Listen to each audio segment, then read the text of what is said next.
හැම දිනාටම තෙරුවන් සරණයි. අදත් 2021 අවුරුද්දේ ජූලි මාසේ 26 වෙනිදා අපි මේ රැස් වෙලා ඉන්නේ ප ဋ ාණ ධම්ම සභාව මගින් පවත්වන අභිධම්මාචාර්ය උපාධි පාඨමාලාවේ 2021 අධ්‍යයන වර්ෂයේ දෙවන වර්ෂයේ සඳහා වන දේශනමාලාවේ අදට නියමිත පාඩම කරගෙන යන්නට අපි පළමුවෙන් තෙරුවන් නමස්කාර කරලා ඉඳිමු.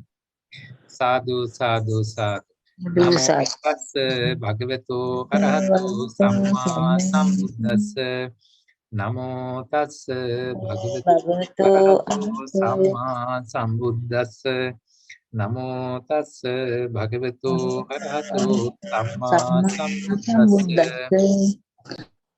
විචිත්ත මති ගම්භීර මනන්ත ණය මණ්ඩිතං ප ဋ ාණං සම්මසන්තස්ස විමලා මිස බුද්ධියා යස්ස දේහානිකමින්සු සුභාචප්පන්න රන්සියෝ නීල පීතා රත්ත සීතා මංජිඨාච පපස්සරා තං ලෝකනාතං සුගතං ධම්මච්ච ජින සේවිතං සංඝං නිරංගනං සිට්ඨං නමාමි සිරසාදරං සාදු සාදු සාදු. හොඳයි, සහභාගී වෙන පිරිස මයික් අන්මියුට් කරලා තියාගන්න. ප්‍රශ්නයක් අහන වෙලාවට විතරක් මයික් එක අන්මියුට් කරලා ප්‍රශ්න ඉදිරිපත් කරන්නට පුළුවන්. හොඳයි, අද දවසේ අපිට කතා කරන්නට තියෙන්නේ ධම්මසංගණි ප්‍රකරණයේ අපි මෙතෙක් කතා කරමින් ආවේ අද සඳුදානේ සඳුද පන්ති අපි තියන්නේ මාතිකා සඳහා. එතකොට මාතිකා වලින් අද අපි කතා කරන්නේ දුක මාතිකා යටතේ ඉන ආසව ගොච්ඡකය. අභිධම්ම දුක මාතිකා යටතේ එන ආසව ගොච්ඡකය. අද දවසේ අපි ප ဋ ාණ ධම්ම සභාව තීරණය කරුවා පොඩි වෙනසක් කරන්නත් එක්ක හැමදාම වගේ කටහඬයි ජයන්ත මහත්තයා කටහඬයි විතරක් අහලා හරියන්නේ නැහැ නේ. ඒ නිසා අද දවසේ පාඩම කරගෙන යන්නට අපි ආරාධනා කළා අභිධම්ම විශාරද්‍ය සුනීතා අබේවික්‍රම මහත්මියට. මොකද එතුමිය මේ සම්බන්ධයෙන් සෑහෙන ඉදිරියට ගිහිල්ලා ඉන්න නිසා අපි හිතුවා එතුමියගේ සහයෝගය ලබා ගන්නවා කියලා. ඒ අනුව අද දවසේ පාඩම කරගෙන යන්නට මම ආරාධනා කරනවා සුනීතා අබේවික්‍රම මහත්මියට. වෙනදා වගේම ඔයගොල්ලන්ට ප්‍රශ්න අහන වෙලාවල් වල ප්‍රශ්න අහන්න පුළුවන්, තේරෙන්නේ නැතිව විස්තර කරගන්න පුළුවන්. මට වඩා හොඳට විස්තර කරන නිසා මම සුනීතා අබේවික්‍රම මහත්මියට ආරාධනා කරනවා පන්තිය බාර ගන්න කියලා. සුනීතා මහත්මිය ඔබට. තෙරුවන් සරණයි. බොහෝම පිං සිද්ධ වෙනවා. ඔබතුමාට බොහෝම පිං සිද්ධ වෙනවා. මා එරෙන අවස්ථාවලදී ඔබතුමා මාව ඔබට ගන්නත් ඕනේ. මේ මම ගොඩාක් දන්නේ මම කියලා දෙන්නම්. දන්න තරමට මට ගොඩාක් උපකාර කරා ඇත්තටම මංගල ඉදිරිසිංහ මැතිතුමා. එතුමාගේ උපකාරයත් අපි අද මේ සාකච්ඡාව කරමු. අද අපිට નિયમિત ආසව ගොච්ඡකේ. ආසව ගොච්ඡකේ එන්නේ දුක මාතිකා. දුක මාතිකා කීයක් තියෙනවද? 100ක් තියෙනවා නේද? දුක මාතිකා 100ක් තියෙන එක පරිච්ඡේද 13කට බෙදලා තියෙනවා. ඒ පරිච්ඡේද 13 දුකයෝ මාතිකා 100ට තියෙනවා පද 200ක්. දුක කියලා නම වැටිලා තියෙන්නෙම පද දෙක ගානේ තියෙන හින්දා. මේ පරිච්ඡේද 13න් පරිච්ඡේද 3ක් දුකයෝ. පරිච්ඡේද 10ක්ම තියෙන්නේ ගොච්ඡක. ඒකත් ඔයගලන්ට පාඩම් කරගන්න බොහොම පහසුයි. ඒ ගොච්ඡක වලුත් ගොච්ඡක 8ක්ම පද 6 බැගින් තියෙනවා. එතකොට එතනම පද 48ක්ම පිරෙනවා. ඊට පස්සේ තියෙන පරාමාස ගොච්ඡකේ තමයි අඩුම ප්‍රමාණයක් තියෙන පද 5යි, මාතිකා 5යි, දුක 5යි, පද 10ක් තියෙනවා. කිලේශ ගොච්ඡකේ තියෙනවා මාතිකා 8ක්, ඒකට පද 16ක් තියෙනවා. ඊට අමතරව තියෙන්නේ චුල්ලන්තර දුකයි, මහන්තර දුකයි, පිටි දුකයි. ඒක ප්‍රමාණ වශයෙන් තියෙනවා මාතිකා 7, 14, 18 කියලා වශයෙන්. ඉතින් ඒවා හදාගන්නත් පහසු වෙනවා. ඊළඟ දේ තමයි අර එක වගේ තියෙන ගොච්ඡක 8ක් මං කියවනේ පද 6 බැගින් තියෙනවා කියලා. ආසව ගොච්ඡකයත් මේ පද 6ක් තියෙන ගොච්ඡකයක්.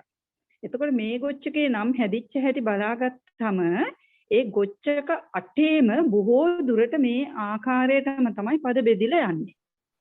එක ගොච්චකයකට තියෙනවානේ පද 6ක්. පද 6 බැගින්නේ. එතකොට ඒකේ පද 12ක් වෙනවානේ. දුකය 6ක් තියෙනවානේ.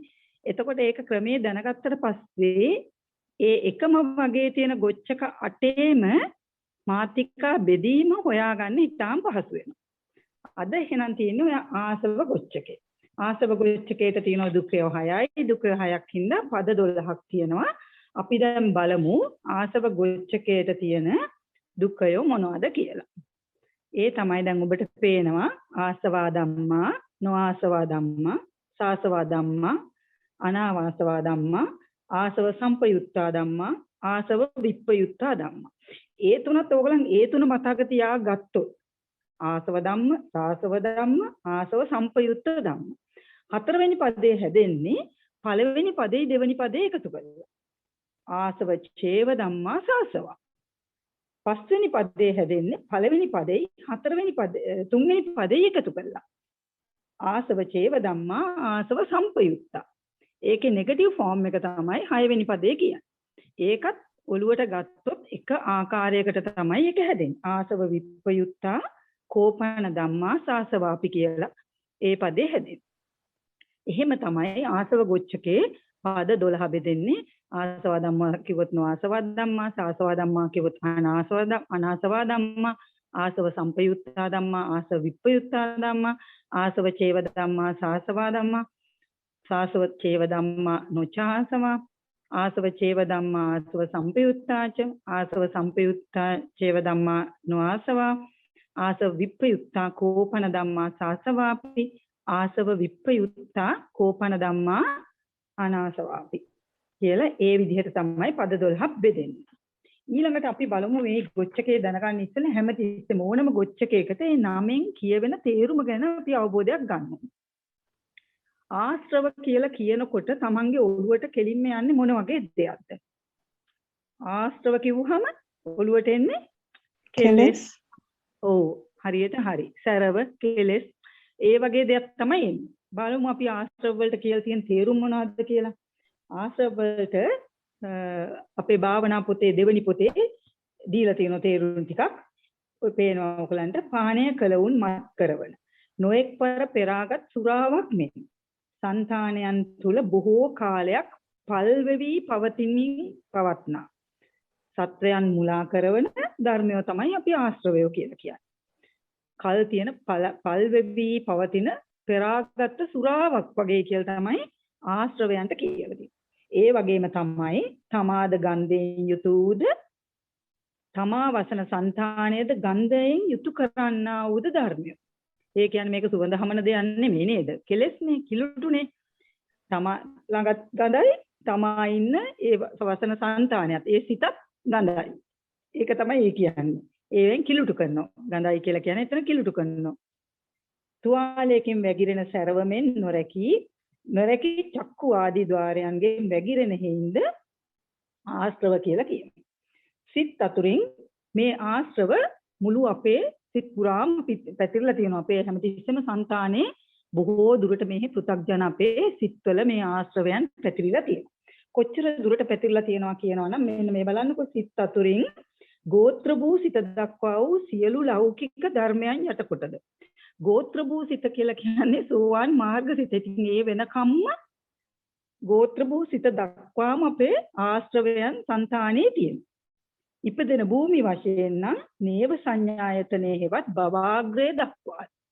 ඒ කියන්නේ මේ අපි මේ ලෝකවල ඉන්න කම්ම අපි තුල ආශ්‍රවයන් තියෙනවා. පැතිරෙමින් නැති අරමුණු කිරීම වශයෙන් පවත්නා ධර්ම විශේෂයක්. මේ පිළිබඳව තව අදහසකුත් තිබුණා මේ අපේ නාවිනේ අරිදම් හාමුදුරන්ගේ භාවනා පොතේ. ඒකේ කියලා තුන මෙන්න මේ වගේ දෙයක්. මල සිරුරකින් දැන් මල සිරුරකින් නව දොරින්ම ඕජස් වැగిරෙනවානේ. මිනිස්සු ජීවත් වෙ ඉන්නකන් එවෙන් ඕජස් ආවේ නැති වුණාට මැරිච්ච ගමන් ඔය හැම සිදුරකින්ම ඕජාව වැగిරෙනවා. ඕජාව වැగిරෙනවා නේද? ඒ වගේ මේ කෙලෙස් කියන එක සිත වැඩ කරන දොරටු 6කින් රූපාදී අරමුණු අනුව සිතේ පහළවන ලෝභ, ditthi, මෝහ යන කෙලෙස් වලින් කුණු සැරව ඕජා වශයෙන් වැගිරී යාමට කියන නමක් කියලා තියෙනවා ආශ්‍රව කියන්නේ. හරියට නිකන් මල සිරුරකින් නවදොරෙන් වැගිරෙන ඕජා වගේ තමයිලු අපේ සිතට ගන්න අරමුණු වලින්. අපි අරමුණු ගන්නවනේ ආයතන 6කින්. ඇස, කන, නාසය, දිව, ශරීරය, කය, සිත කියලා. මේ හැමතැනින්ම ගන්න අරමුණු වලින් අපිට ඇති වෙනවා කෙලෙස්. ඒ කෙලෙස් වලින් වැගිරෙන ඕජාව හරියට නිකන් අර මැරිච්ච මලකුණකින් නව දොරෙන්ම වැගිරෙන කෙලෙස් කුණු වගේ ඕජාව වගේ. ඒ තරම් කිලුටක් කියලා තමයි පෙන්නලා තියෙන්නේ. ආශ්‍රවය අපේ ඇසෙන්ද වැගිරෙන. ඒ කියන්නේ ඇසෙන් අපි මොන හරි රූපයක් අරගෙන අපි එක්කට ආශාවක් ඇති වුණා නම් අපිට කෙලෙස්යක් නැති වෙන්නේ. ඒ වගේ. කනෙන්ද වැගිරෙනවා. නාසයෙන්ද වැගිරෙනවා. දිවෙන්ද වැගිරෙනවා. සිතෙන්ද වැගිරෙනවා. කයෙන්ද වැගිරෙනවා. සිතෙන්ද වැගිරෙනවා. මේ අරමුණු දොරවල් හයෙන්ම ආශ්‍රවයන් වැගිරෙනවා. ඒ හේතුවත් කියලා තිබුණා අපේ නායුනේ හරිදම ස්වාමීන් වහන්සේගේ පොතේ. ඊළඟට අපිට තියෙනවා ආශ්‍රව. දැන් ආශ්‍රව කිව්වහම ආශ්‍රව ධර්ම අපි මොනවද ආශ්‍රවයන් කියන්නේ ධර්ම කීයක් තියෙනවද ආශ්‍රවයන් කිව්වම? ඊළඟ පිටුව මහත්මයා. 4යි. මොනවද ඒ ආශ්‍රව? භවආශ්‍රව, දිට්ඨාශ්‍රව, අවිජ්ජාශ්‍රව. හරි. කාමාශ්‍රව, භවආශ්‍රව, දිට්ඨාශ්‍රව, අවිජ්ජාශ්‍රව. මොනවද කාමාශ්‍රව? කාමයේම නිසා අපේ කැමැත්තම හින්දා ඇති වෙන කෙලෙස්. භවආශ්‍රවය කියලා කියන්නේ භවයට තියෙන කැමැත්ත. රූප අරූප භවයන් වලට තියෙන කැමැත්ත හින්දා ඇති වෙන රාගය. එතකොට දැන් කාමයේ හින්දා ඇති වෙන්නේ රාගයක් නේ. එතකොට භවයේ හින්දා ඇති වෙන්නේ රාගයක් නේ. අපි භවයට තියෙන රූප අරූප භවයට කැමැත්තක් ඇති වෙනවා කියන්නේ එතන රාගයක්. එතකොට දැන් අපි මේ භාවනා පොතේ සම්පූර්ණයෙන්ම විස්තර කරන්නේ පරමාර්ථ ධර්මනේ. පරමාර්ථ ධර්ම කිව්වහම මොනවද තියෙන්නේ? චිත්ත, චෛතසික, රූප, නිබ්බාන කියලා. එතකොට මේ එතකොට දැන් චිත්ත, චෛතසික, රූප, නිබ්බාන කොහොම අපිට මේ බලන්න ඕනේ දැන් මේ ආශ්‍රවයන් මේවෙන් මොනවටද වැටෙන්නේ කියලා. දැන් එතකොට කාමාශ්‍රවය කියන්නේ මෙතනින් මොකද්ද? ලෝභය.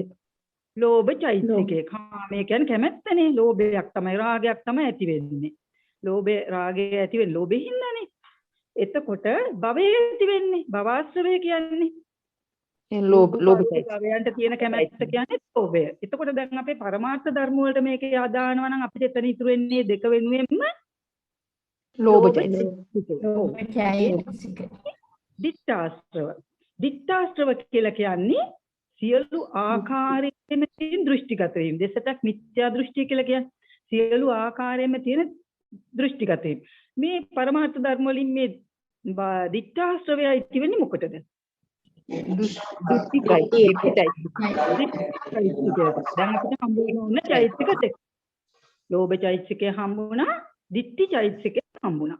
ඊළඟට තියෙන ඊළඟ ආශ්‍රවය තමයි අවිජ්ජාශ්‍රවය. අවිජ්ජාශ්‍රවය කියලා කියන්නේ අටතැන දැනීම. මොනවද අටතැන දැනීම කියන්නේ? බුද්ධ රාජකේ ධර්මයේ චතුරාර්ය සත්‍ය දන්නේ. දුක්ඛ සත්‍ය දන්නේ, සමුදය සත්‍ය දන්නේ, නිරෝධ සත්‍ය දන්නේ, මාර්ග සත්‍ය දන්නේ, පූර්වාන්තය දන්නේ, අපරාන්තය දන්නේ, පූර්ව අපරාන්තය දන්නේ, පටිච්ච සමුප්පාදය දන්නේ. මෙන්න මේ අට තමයි අටතැන නොදැනීම කියන්නේ. අවිජ්ජාව කියන්නේ මෝහය. එතන තියෙන්නේ මෝහ චෛතසිකේ. නේද? ලෝභයයි, දිට්ඨියයි, මෝහයයි, අවිජ්ජාවයි. ඔය තමයි අපේ මේ ආශ්‍රවයන් වලින් ඇති වෙන චෛතසික 3.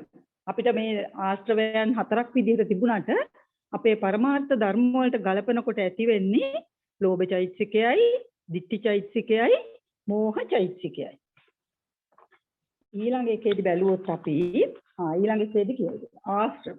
ආශ්‍රව ධර්ම වශයෙන් තියෙන්නේ එතකොට ලෝභ, දිට්ඨි, මෝහ ලෙසින් ත්‍රිවිධ වේ. මොකද අපි කිව්ව ආශ්‍රවයන් 4ක් තියෙනවා කියලා.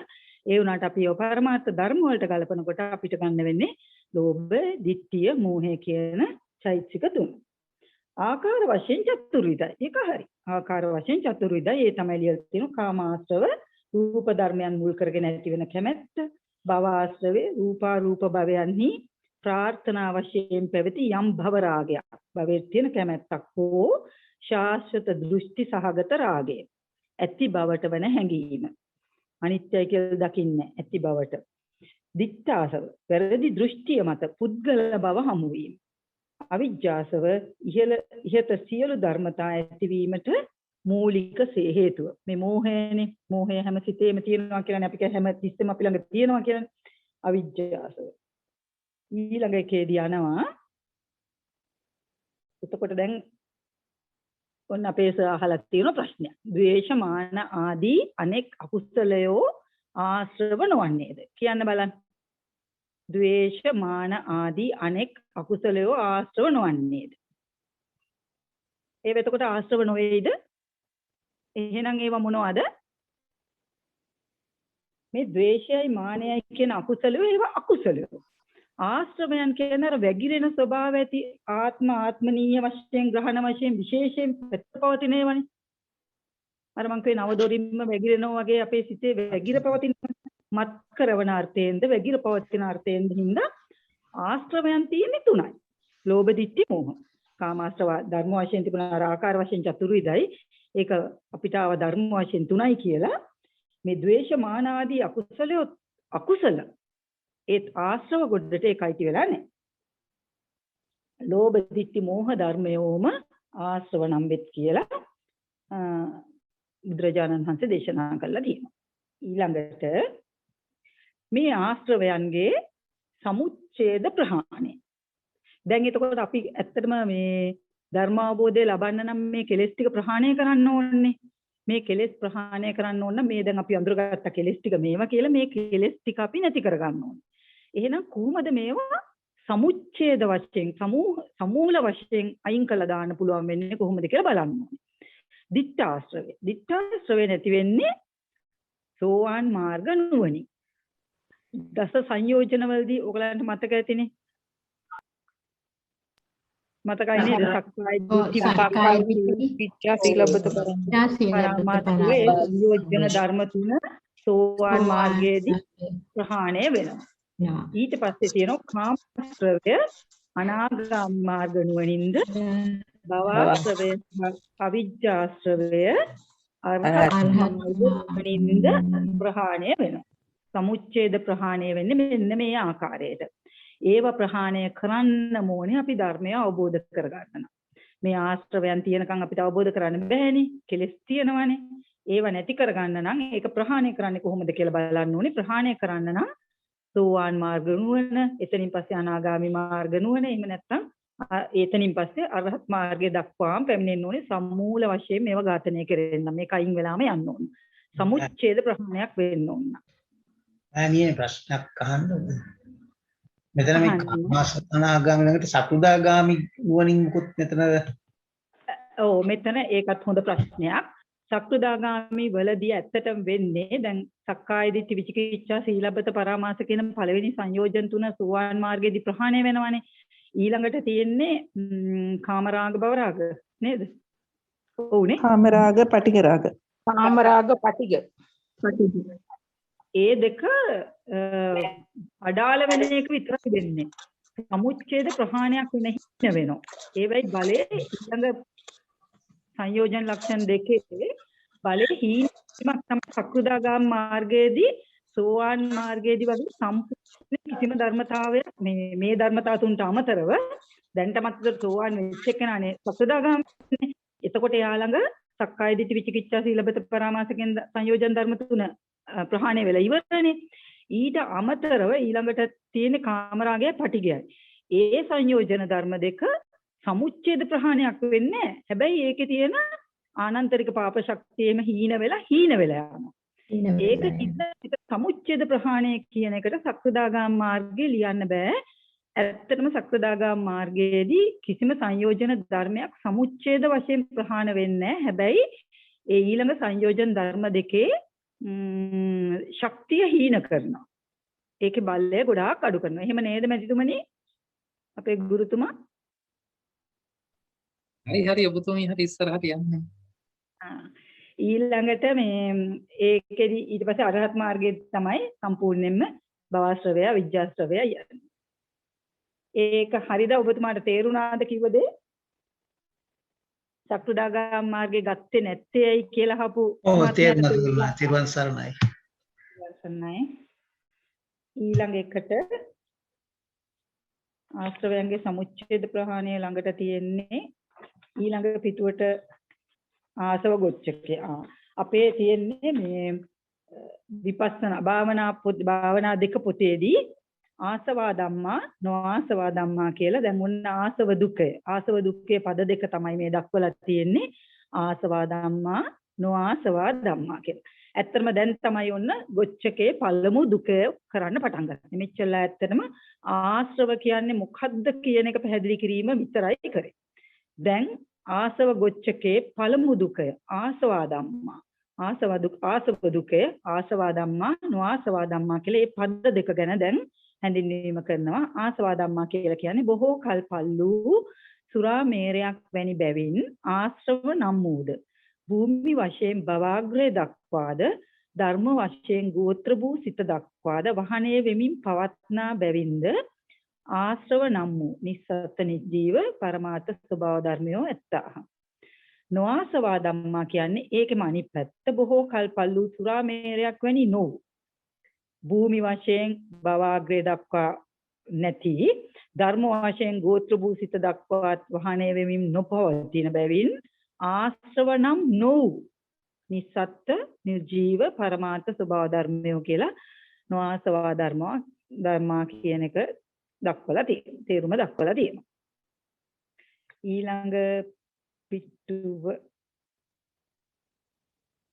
ඊළඟ පිටුවේදී තියෙන්නේ කතමේ ධම්මා ආසවා. කතමේ ධම්මා ආසවා කියලා කිව්වහම දැන් අපි බලන්නේ ධම්මසංගණීය නික්කේප කාණ්ඩය. දැන් අපි භාවනා පොතේ විස්තරේ බැලුවා.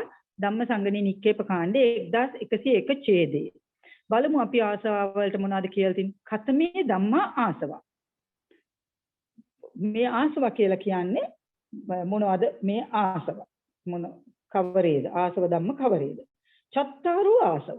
ආසව ධර්ම හතරක් වෙනවා. කාමාසවෝ, භවාසවෝ, දිත්‍යාසවෝ, අවිජ්ජාසවෝ. කාමාශ්‍රවේ, භවාශ්‍රවේ, දිත්‍යාශ්‍රවේ, අවිජ්ජාශ්‍රවේ කියලා දක්වලා තියෙනවා. ඊට පස්සේ 1102 ඡේදය ධම්මසංගණියේ 1102 කාමාශ්‍රව කවරේද යත්. මේ කාමාශ්‍රව කවරේද යත් කියන එක කාමාශ්‍රව කවරේද 1102 ඡේදයේ තියෙනවා. තත්ත කතමෝ කාමාසවෝ යෝ කාමේසු කාමච්ඡන්தோ කාමරාගෝ කාමනන්දී කාමතණ්හා කාමසිනීහෝ කාමපරිලාහෝ කාමමුච්ඡං කාමජ්ජෝසානං අයං උච්චති කාමාසවෝ. කාමාශ්‍රව කවරේද යත් පංචකාම ගුණෙහි යම් කාම සංඛ්‍යාත ඡන්දයක් කාමරාගයක් නන්දියක් තෘෂ්ණාවක් ස්නේහයක් පරිදාහයක් මූර්ඡාවක් පැසගෙන සිටීමක් වේද ඒවට අපි කාමාශ්‍රව කියලා කියනවා. ඊළඟට අපි බලන්න ඕනේ 1103 තියෙනවා භවශ්‍රවය ගැන. ඊළඟ 1103 නික්කේප කාණ්ඩේ කියනවා තත්ත කතමෝ භවස්සවෝ යෝ භවේසු භවච්ඡන්தோ භවරාගෝ භවනන්දි භවතණ්හා භවසිනේහෝ භවපරිලාහෝ භවමුච්ඡා භවජ්ජෝසානං අයං උච්චති භවස්සවෝ. එහි භවශ්‍රවේ කවරේද යත් රූපාරූප භවයන්හි ප්‍රාර්ථනා වශයෙන් පැවති යම් ඡන්දයක් වේද භවරාගයක් වේද නන්දියක් වේද තෘෂ්ණාවක් ස්නේහයක් පරිදාහයක් මූර්ඡාවක් බැසගෙන සිටීමක් වේද මෙයට භවශ්‍රවයයි කියනු ලැබේ. ඒ තමයි භවශ්‍රව අර්ථ දක්වලා තියෙන්නේ. ඊළඟට තියෙනවා 1104 ඡේදයේදී දිත්‍යාශ්‍රව අර්ථ දක්වනවා. සස්සතෝ ලෝකෝතිවා අස්සසතෝ ලෝකෝතිවා අන්තවා ලෝකෝතිවා අනන්තවා ලෝකෝතිවා තං ජීවං තං ශරීරන්තිවා අඤ්ඤං ජීවං අඤ්ඤං ශරීරන්තිවා හෝති තථාගතෝ පරම මරණාතිවා න හෝති තථාගතෝ පරම මරණාතිවා හෝති ච නච්ච හෝති තථාගතෝ පරමමරණාතිවා නේවනු හෝති න හෝති තථාගතෝ පරමමරණාතිවා යා ඒව රූපා දිට්ඨිගතං දිට්ඨි ගහනං දිට්ඨි කාන්තාරෝ දිට්ඨි විසුකායිකං දිට්ඨි විප්පන්දිතං දිට්ඨි සංයෝජනං ගාහෝ පතිට්ඨාහෝ අබිනිවේසෝ පරමාසෝ කුම්මග්ගෝ මිච්ඡාපතෝ මිච්ඡත්තං තිත්තායතනං විපරියේස ගාහෝ අයං උච්චති දිට්ඨාසවෝ සබ්බාපි මිච්ඡා දිට්ඨි දිට්ඨාසවෝ. ඒකේ දිට්ඨාශ්‍රවයේ කවරේදයක් කියන එකට දිට්ඨාශ්‍රවය ඛණ්ඩ සංඛ්‍යාත ලෝකේ මේ දිට්ඨිය අඳුන්වලා තියෙනවා මේ කරුණු 10කින් විතර 10ටත් වැඩි මම හිතන්නේ. ස්කන්ධ සංඛ්‍යාත ලෝකේ ශාස්ත්‍රයයි හෝද අශාස්ත්‍රයයි හෝද ලෝකේ අන්තවත්‍යයිද ලෝකය අනන්තවත්‍යයිද ඒම ජීවය ඒම ශරීරයයි හෝ ජීවය අනෙකකි ශරීරය අනෙකකි හෝ මරණින් මතු වෙයි හෝ මරණින් මතු නොවේයි හෝ මරණින් මතු වන්නේත් නොවන්නේත් වෙයි හෝ සත්වයා මරණින් මතු නොම වේ නොවන්නේ නොවේයයි හෝ මෙබඳු යම් දෘෂ්ටියක් දෘෂ්ටිගතයක් දෘෂ්ටි ගහනයක් දෘෂ්ටි කාන්තාරයක් දෘෂ්ටි විලෝමයක් දෘෂ්ටි විස්පන්දනයක් දෘෂ්ටි සංයෝජනයක් ග්‍රාහයක් පිහිටා ගැනීමක් අභිනිවේෂයක් පරාමර්ශයක් කුත්සිත මාර්ගයක් මිත්‍යාපතයක් මිත්‍යාත්වයක් තීර්ථායතනයක් විපර්යාස ග්‍රාහයක් වේද මේ දිට්ඨාශ්‍රවයයි කියනු ලැබේ. ඒ තමයි දිට්ඨාශ්‍රවය ගැන කියලා තියෙන්නේ. ඒක ඉතින් ඕකලන් කියෝලා ඔළුවට ගන්න ඕනේ. ඒකට අඩංගු කරුණු ටික. මේ ලෝකේ සාස්වතයි අසාස්වතයි අන්තවත් අනන්තවත් එහෙම කියලා ඒ තියෙන දිට්ඨාශ්‍රවය ගැන ලියන්න එහෙම දැනගන්න ඕනොත් ඒ ටික කියෝලා ඔළුවට ගන්න ඕනේ කරුණු ටික. ඊට පස්සේ තියෙන්නේ 1105 ඡේදයේ අවිජ්ජාශ්‍රවය ගැන කියනවා. තත්ත කතමෝ අවිජ්ජාසෝ දුක්ඛේ අඥානං දුක්ඛ සමුදය අඥානං දුක්ඛ නිරෝධය අඥානං දුක්ඛ නිරෝධ ගාමිනී පටිපදාය අඥානං පුබ්බන්තේ අඥානං අපරන්තේ අඥානං පුබ්බන්තාපරන්නේ අඥානං ඉදප්පච්චේක පටිච්ච සමුප්පාදේසු අඥානං යං ඒව රූපං අඥානං අදස්සනං අනබිසමයෝ අනනුබෝධෝ අසම්බෝධෝ අපට්ටි වේදෝ අසංගාහනා අපරියෝගාහනා අසම්පෙක්ඛනා අපච්ච වෙක්ඛනා අපච්චක්ඛම්මං දුම්මේජං බාල්‍යං අසම්පජඤ්ඤං මෝහෝ පමෝහෝ සම්මෝහෝ අවිජ්ජා අවිජ්ජෝගෝ අවිජ්ජානුසයෝ අවිජ්ජා පරියුට්ඨානං අවිජ්ජාලංසි මෝහෝ අකුසල මූලං අයං උච්චති අවිජ්ජාසෝ. අවිජ්ජාශ්‍රවේ anu කවරේදයක් දුක්ඛ සත්‍ය නොදැනීම දුක්ඛ සමුදය නොදැනීම දුක්ඛ නිරෝධය නොදැනීම දුක්ඛ නිරෝධ ගාමිනී ප්‍රතිපදාය නොදැනීම පූර්වාන්තය නොදැනීම අපරාන්තය නොදැනීම පූර්ව අපරාන්තය නොදැනීම පටිච්ච සමුප්පාදයේ ධර්මය නොදැනීම යන මෙබඳු නොදැනීමක් ආදර්ශනයක් අනබිසමයක් අනනුබෝධයක් අසම්බෝධයක් අප්‍රතිවේදයක් අසංගාහනයක් හාත්පසින් නොබැස ගැනීමක් සමව නොදැකීමක් ප්‍රත්‍යවේක්ෂණය නොකිරීමක් ප්‍රත්‍යක්ෂ නොකිරීමක් අපවිත්‍ර භවෙක් බාල භවෙක් අසම්‍යක් ඥානයක් මෝහයක් බලවත් මෝහයක් හාත්පසින් මුලා වීමක් අවිද්‍යාවක් අවිද්‍යා සංඛ්‍යාත ඕගයක් අවිද්‍යා යෝගයක් අවිද්‍යානුශයක් අවිද්‍යා පරිඋත්ථානයක් අවිද්‍යා පරිගයක් මෝහ අකුසල මූලයක් වේද මේ අවිද්‍යාශ්‍රවයයි කියනු ලැබේ. අවිජ්ජාශ්‍රවය ඒ විදිහට දක්වලා තියෙනවා. ඒ තමයි ආශ්‍රව කර්ම ධර්ම වශයෙන් තිබිච්ච කරුණු හතරත් ඒ විදිහට විස්තර කරලා තියෙනවා නික්කේප කාණ්ඩේ. ඊළඟට අපි බලමු ධම්මසංගණියේ තියෙන අට කතා කාණ්ඩෙදි කොහොමද කියලා තියෙන්නේ. අට කතා කාණ්ඩේ තියෙන්නේ ඡේද 1464. කතමේ ධම්මා ආසව කොහොමද ආසව ගැන කියලා තියෙන්නේ. චත්තාරෝ ආසව. ඒක දන්නවනේ. ආසව හතරක් තියෙනවා. කාමාසෝ, භවසෝ, දික්ඛාසෝ, අවිජ්ජාසෝ. කාමාසෝ අට්ඨසු ලෝභ සහගතේසු චිත්තුප්පාදේසු උප්පජ්ජති. කාටද කියන්න පුළුවන් ඒක මොකද්ද කියලා තියෙන්නේ කියලා? කාමාසෝ අට්ඨසු ලෝභ සහගතේසු. තේරෙනවද? ලෝභ මූල සිත් 8. ලෝභ මූල සිත් 8 උප්පජ්ජති උපදිනවා.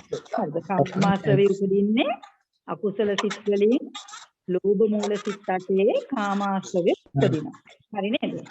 භවසවෝ සත්සුසු දික්තිගත විප්පත ලෝභ සහගතේ කවුරු කියනවාද මොනවද? චිත්තුප්පාදේසු උප්පජ්ජති. මොකද්ද දෙවෙනි එකකින් භවස්ත්‍රයේ කොහෙද ඉපදෙන්නේ? ditthigata විප්පයුත්ත සිටි. ලෝභ සහගත දික්තිගත විප්පයුත් සිටි හතරේ. භවස්ත්‍රයේ. ඊළඟට කියමු. දික්ඛාසවෝ සත්සුසු දික්ඛම් චිත්තුප්පාදේසු උප්පජ්ජති. කොහෙද උපදින්නේ? ditthigata ලෝභ සහගත දෙන්න නම් අනිවාර්යයෙන්ම දිට්ඨිගත සම්පයුක්ත සිත් වෙන්නම ඕනේ. දිට්ඨිගත සම්පයුක්ත සිත් හතරක් තියෙනවා. ඒ හතරේ තමයි දිට්ඨිය ඉපදෙන්නේ.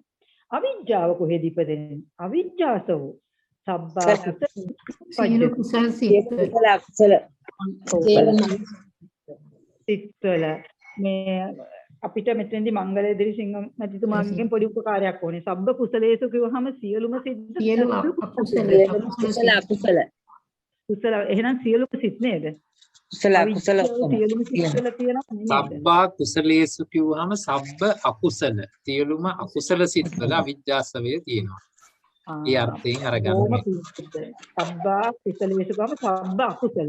අකුසල සිත්. අකුසල සිත්වල තමයි අවිජ්ජාසවය තියෙන. බොහෝම පිං ඔබතුමන්ට ඉමේ ධම්මා මේවා තමයි ආශ්‍රව කියලා. ඔන්න 1464 අට කතා කාණ්ඩයේදී අර්ථය අපිට පැහැදිලි කරලා දීලා තියෙනවා. එතකොට ඊළඟ එකේදී ඊළඟ පිටුව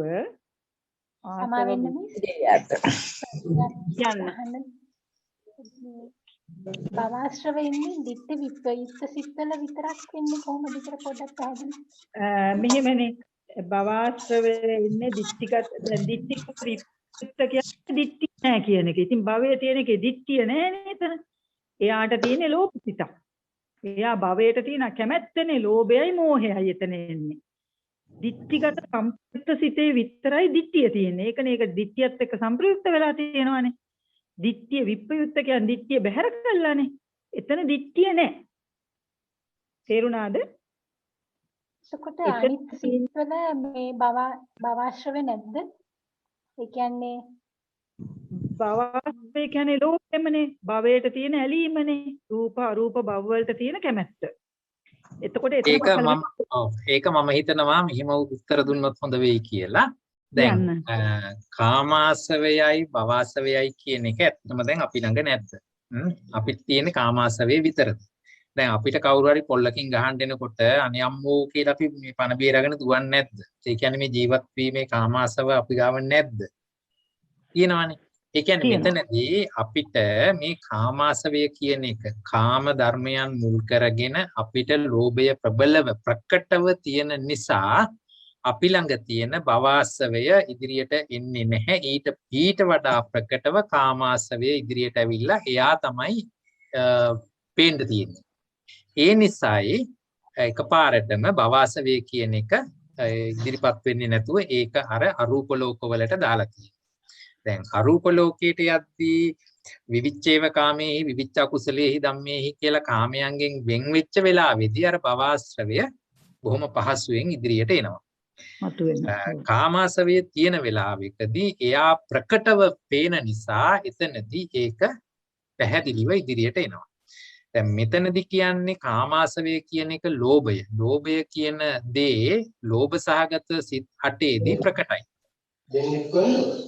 ඒ ආදී වශයෙන් ඒක තේරුම් ගන්නට ඕනේ. භවසවය කියලා කිව්වහම එතනදී ditthිගත විප්‍රයුක්ත සිත් අරගෙන තියෙනවා. මොකද අර ලෝභ මේ ditthිය එතනින් අයින් වෙලා තියෙනවා. මොකද කාමාසවය ඇති වෙන්න නම් ditthියේ ප්‍රබල බලපෑමක් තියෙන්නත් ඕනේ. ඒ නිසා ditthිය අයින් වෙච්ච තැනකදී භවසවය කියන එකට වැඩි මුල් තැනක් දීලා එතනදී ditthිගත විප්‍රයුක්ත සිත් වලට භවසවය අනුගත කරලා තියෙනවා. ඉතින් මට තේරෙන විදිහට තව අපි විමසලා බලමු මොනවා හරි උත්තර හොයාගන්න පුළුවන්ද කියලා. සමාවිද සර් එතකොට සර් මේ ඒ රූපාවචර බ්‍රහ්මීන්ට සක්කාය දිට්ඨිය කියන එක නැද්ද? එයා මොනවද සෝවාන් නොවිච්ච කෙනෙක් නම් සක්කාය දිට්ඨිය තියෙනවා. සෝවාන් වීමයි රූපාරූප ලෝක වලට යාමයි කියන්නේ දෙකක්. ඒ දෙක පටල ගන්න එපා. රූපාරූප ලෝකවල ආර්යයන් වහන්සේලාත් ඉන්නවා, පෘථග්ජනියුත් ඉන්නවා.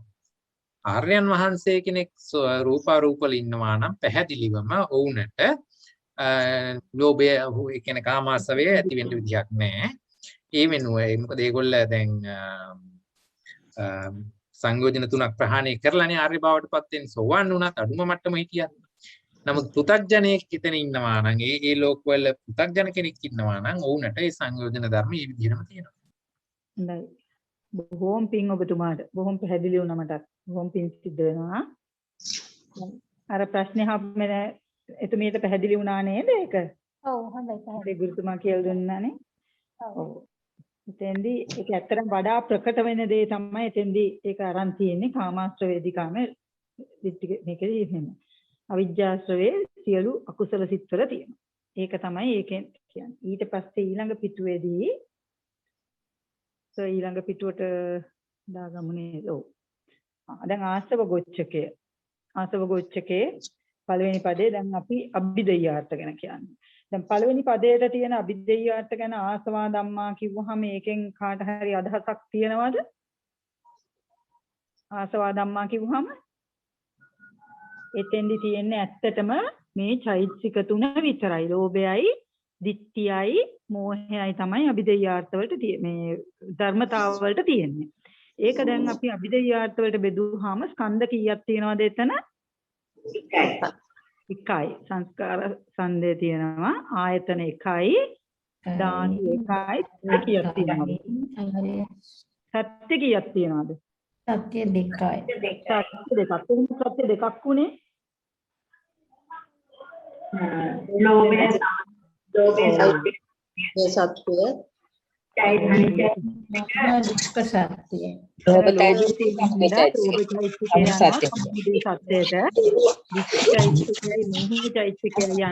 දුක්ඛ සත්‍යයට ඒ හින්දා එතෙන්දි සත්‍ය දෙකයි ස්කන්ධ එකයි ආයතන එකයි ධාතු එකයි ඒ වුණාට සත්‍ය දෙකක් තියෙනවා. මොකද එතන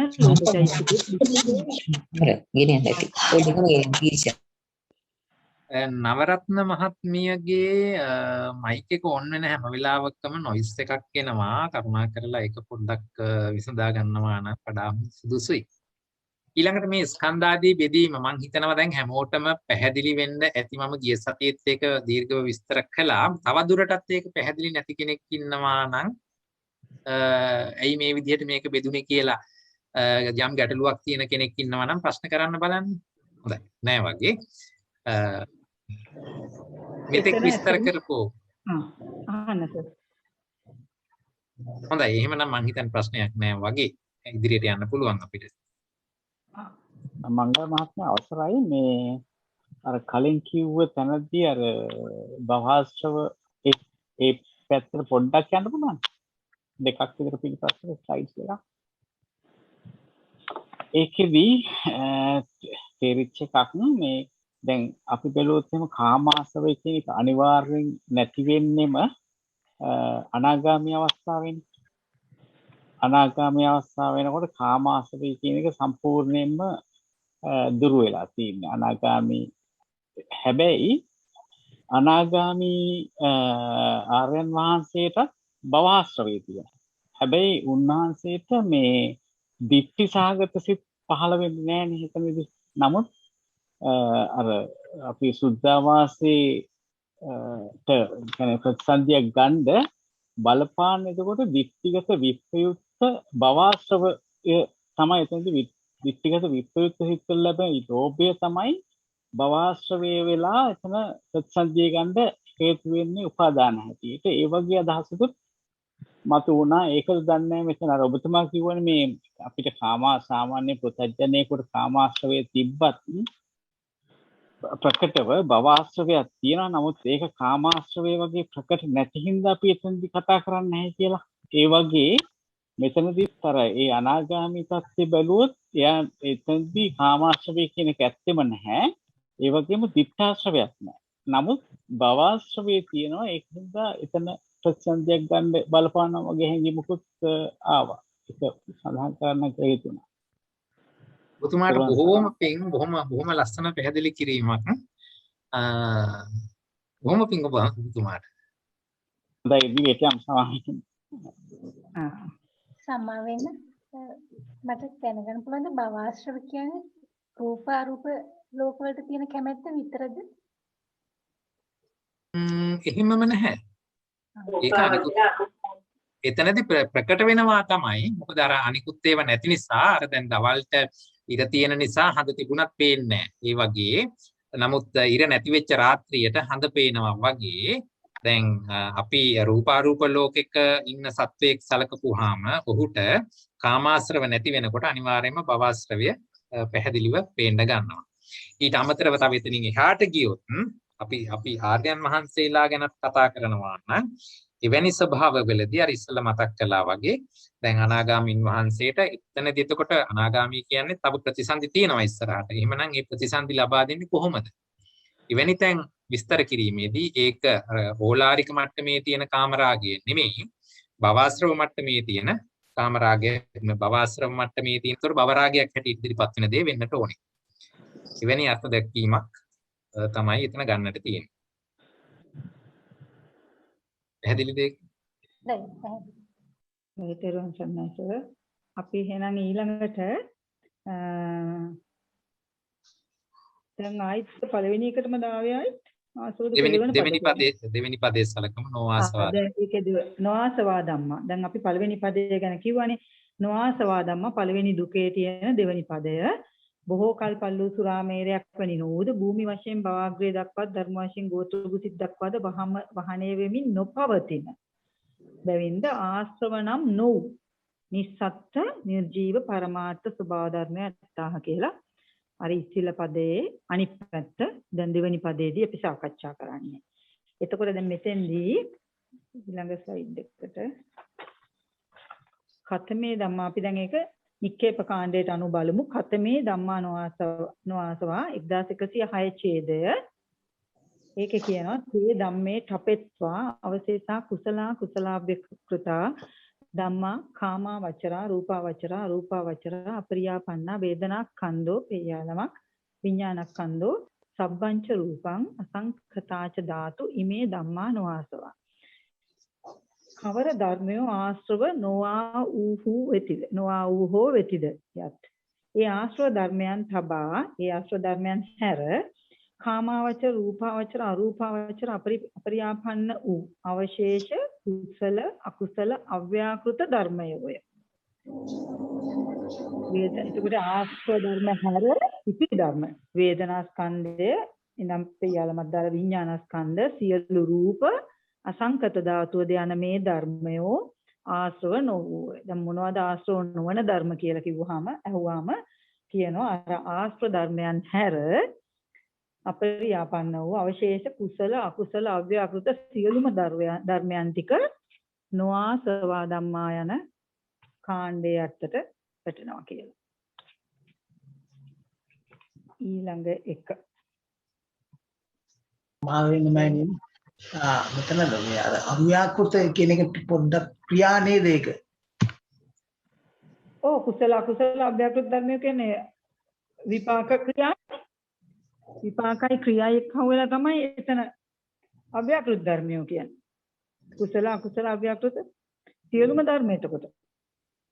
එහෙම නේද සර්? හරි මොකද ආසව ධර්ම වලට අපිට ගත්තේ පරමාර්ථ ධර්ම 170න් ආසව සඳහා ගත්තේ ධර්ම 3යි. අනිකුත් සියලුම ධර්ම ටික නොආසවා කියලා එතන ගොනු වෙන්නට ඕනේ. ඔව්. හරි නේද ඔබතුමාට තේරුණා නේද? ඊට පස්සේ තේරුණානේ අට කතා කාණ්ඩය බලමු. අට කතා කාණ්ඩයේ ඡේදය 1465 ඡේදයේ එතෙන්දී ආසව ධර්ම නොවන ඒවා මොනවද කියලා දාලා තියෙන ඛතමේ ධම්මා නොආසවා. තපෙත්වා ආසවේ අවශේෂං අකුසලං චතුසු භූමිසු කුසලං චතුසු භූමිසු විපාකෝ තීසු භූමිසු කිරියාවකතං රූපංච නිබ්බානංච ඉමේ ධම්මා නොආසවා. ආශ්‍රව නොවූ ධර්මයෝ කවරහුද යත්. ආශ්‍රවයන් හැර අවශේෂ අකුසලය චතුර්භූමික කුසලය චාතුර්භූමික විපාකය, ත්‍රිභූමික ක්‍රියා අව්‍යාකෘතය, රූපයද නිර්වාණයදයි යන ඒවා ආශ්‍රව නොවූ ධර්මයෝ කියලා තියෙනවා. ඉතිරි ධර්ම ටික ඔක්කොම ආශ්‍රව නොවූ ධර්ම. ආශ්‍රවයන් හැර ඉතිරි ධර්ම සියල්ලම ආශ්‍රව නොවන ධර්ම. ආශ්‍රව ධර්ම අපි 3යිනේ වෙන් කරගත්තේ. ඉතිරි ධර්ම ආශ්‍රව නොවන ධර්ම.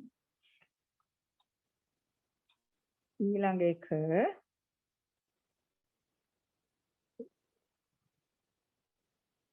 දෙවෙනි පදයේ තියෙනවා නොආසවා ධම්මා වලට 1465 ඡේදය.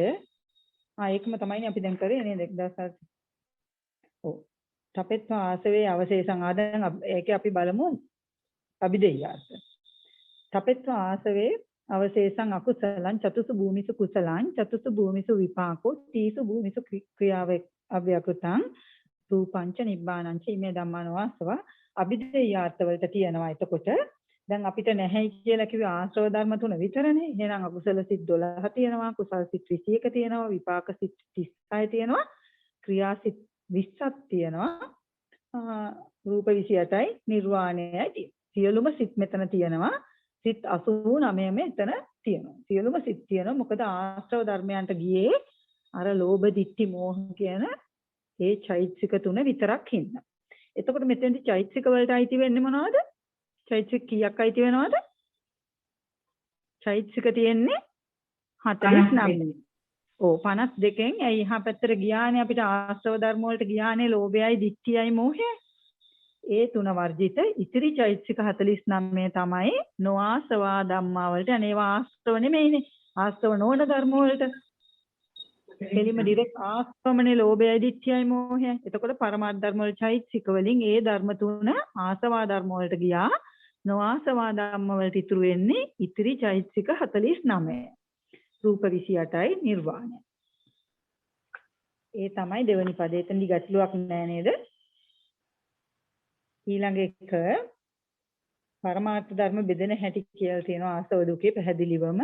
ආසවා ධම්මා කිව්වහම පළමු රවුම ඇතුලේ තියෙනවා ආසව ධර්ම තියෙන්නේ ලෝභ, ditthi, මෝහ කියන චෛතසික 3 විතරයි. මේ චෛතසික 3 අභිදෙය්‍යාර්ථ අපි මොනවද දැම්මේ? ස්කන්ධ, ආයතන, ධාතු, සත්‍ය වලට කියන්න බලන්න. ස්කන්ධ, සංස්කාර ස්කන්ධය, ආයතනේ කියන්න බලන්න. ආයතන ධම්මායතන. ධාතු ධාතු කීයද? ධම්ම ධාතු. ධම්ම ධාතුව. ඊට පස්සේ සත්‍ය දෙකක් ආවා. ඒ සත්‍ය දෙක ආවා. ලෝභ වලට සමුදය සත්‍ය, ditthi වලට මොහොතයි ඒ චෛතසික දෙක දුක්ඛ සත්‍යයට පිටු. ඒ වගේම අනාසවා ධම්ම, නොආසවා ධම්ම වල ඉතිරි පරමාර්ථ ධර්ම බෙදලා ගියා. සිත් 89ක් තියෙනවා, චෛතසික 49ක් තියෙනවා, රූප 28ක් තියෙනවා, නිර්වාණය තියෙනවා. දැන් මේකේ අභිදෙය්‍යාර්ථ බෙදනකොට කොහොමද ස්කන්ධ ආයතන විදිහට බෙදුවම ස්කන්ධ කීයක් තියෙනවද? 5යි. ආයතන 12යි. ආයතන 12යි. ධාතු 18යි. ධාතු 18යි. සත්‍ය 3යි. ඒ සත්‍ය 3ක් උනේ ලෝභ චෛතසික අසන. ඕ සමුදය සත්‍යයෙන් ලෝභ චෛතසික නෑ. එහෙනම් එතන ඒ ලෝභ චෛතසික නැති හින්දා සමුදය සත්‍ය නෑ. එතකොට සත්‍ය 3යි. අනිත් සත්‍ය 3 තියෙනවා. දුක්ඛ සත්‍ය, නිරෝධ සත්‍ය, මාර්ග සත්‍ය තියෙනවා, නිවනක් තියෙනවා, මාර්ග සිතුත් තියෙනවා, මාර්ග සත්‍යයක් තියෙනවා, නිවන තියෙනවා, නිරෝධ සත්‍යයක් තියෙනවා, දුක්ඛ සත්‍යයක් තියෙනවා. හරි නේද? ඒ ධර්මතා ටික ඒ විදිහට තමයි බෙදලා යන්නේ පළවෙනි ගොච්චක. ඊළඟ පිටුවට ආවොත් ඒකේ සමා වෙන්න මෙතනදී දැන් සත්‍ය විනිර්මුක්ත ධම්ම එහෙම කියවෙන්නේ නැද්ද? සත්‍ය විනිර්මුත් අනිර්වාණය තියෙනවනේ. එතකොට ඒක ස්කන්ධ වලට බෙදෙන්නේ නැති වෙනකොට කියනවා. එහෙම නේද? හොඳයි. ස්කන්ධ වලට බෙදෙනකොට එහෙම කියන්න ඕනේ නේද? ඔව් නිර්වාණයේ තියෙන තැනකදී ස්කන්ධ බෙදීම ආවනම් නිර්වාණය ස්කන්ධ විනිර්මුක්තයි කියලා කියන්න ඕනේ. ඊට අමතරව මෙතනදී සත්‍ය බෙදීමේදී අපිට සත්‍ය විනිර්මුක්ත ධර්මත් මේ විදිහට හඳුන්වලා දෙන්නට ඕනේ. දැන් මම හිතනවා මේ ආර්ය සත්‍ය විශේෂයෙන් මාර්ග සත්‍ය බෙදෙන තැන හිම මේ විදිහට අරගන්න එක දැන් හැමෝටම පුළුවන් ඇති කියලා. තවදුරටත් තේරෙන්නේ නැති අය ඉන්නවා නම් කරුණා කරලා ප්‍රශ්න අහලා හරියට ඉගෙන ගන්නට. හොඳයි. මේ තමයි සත්‍ය බෙදෙන හැටි පේනව නේද? ඔයගොල්ලන් දුක්ඛ සත්‍යයට අවිලා තියෙන මොනවාද කියන්න බලන්න. ලෞකික සිත් 81යි. දැන් සිත් 89න් ඉතිරි සිත් 8ට මොකද උනේ? ඒ තමයි ලෝකෝත්තර සිත් ටික. ඒ කියන්නේ නේ දුක්ඛ සත්‍යයට නේද? චෛතසික 49යි රූප 28යි. නිරෝධ සත්‍යයට නිර්වාණය, මාර්ග සත්‍යයට සතර මාර්ග සම්ප්‍රයුක්ත සම්මාදිට්ඨි ආර්ය අෂ්ටාංගික මාර්ගයට එක් වරක්ද ඉතිරි 7 දෙන 4 වරක්ද වශයෙන් සක්‍රදා එක මාර්ගයෙන් මාර්ගයටම කියන්න ඕනේ. සක්‍රදාගාම මාර්ගයට, අනාගාම මාර්ගයට, අරහත් මාර්ගයට කියලා ඊට පස්සේ මේවයි අයිති වෙන්නේ නැති ಜಾති ටිකක් තියෙනවා. අතිරික්ත මාර්ග චිත්තෝත්පාදය 29 වෙනි මාර්ග චිත්තෝත්පාද 29 ඒක ආපු හැටි දන්නවනේ. චෛතසික 36න් මාර්ගාංග 8 අඩු කරනවා, සිත එක්කහුව කරනවා. චෛතසික චිත්තෝත්පාද 29 දෙනත්, මාර්ග චිත්තෝත්පාද 29ත්, ඵල චිත්තෝත්පාද 37 දෙනත් සත්‍ය විනිර්මුක්ත ධර්ම කියලා දාන්න ඕනේ. එහෙම නේද? ඊළඟට තියෙන්නේ මේ සම්බන්ධයෙන් මේ මොන හරි ගැටලුවක් තියෙනවද තවදුරටත් විස්තර කිරීම, අභිදේයාර්ථ සොයා ගැනීම, මේ මොන හරි අභිදේයාර්ථ සොයා ගැනීම කරදරයක් තියෙනවද? කලින් chat උඩක් අභිදේයාර්ථ ආන්නේ. කලින් ඔව් පොඩ්ඩක් නෑ ඒක නේ අනිත් එක. අර මාර්ගාංගට තිබුණ එක. අනේ.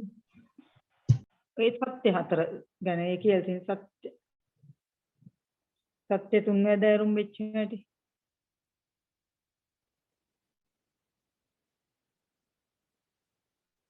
හරිද?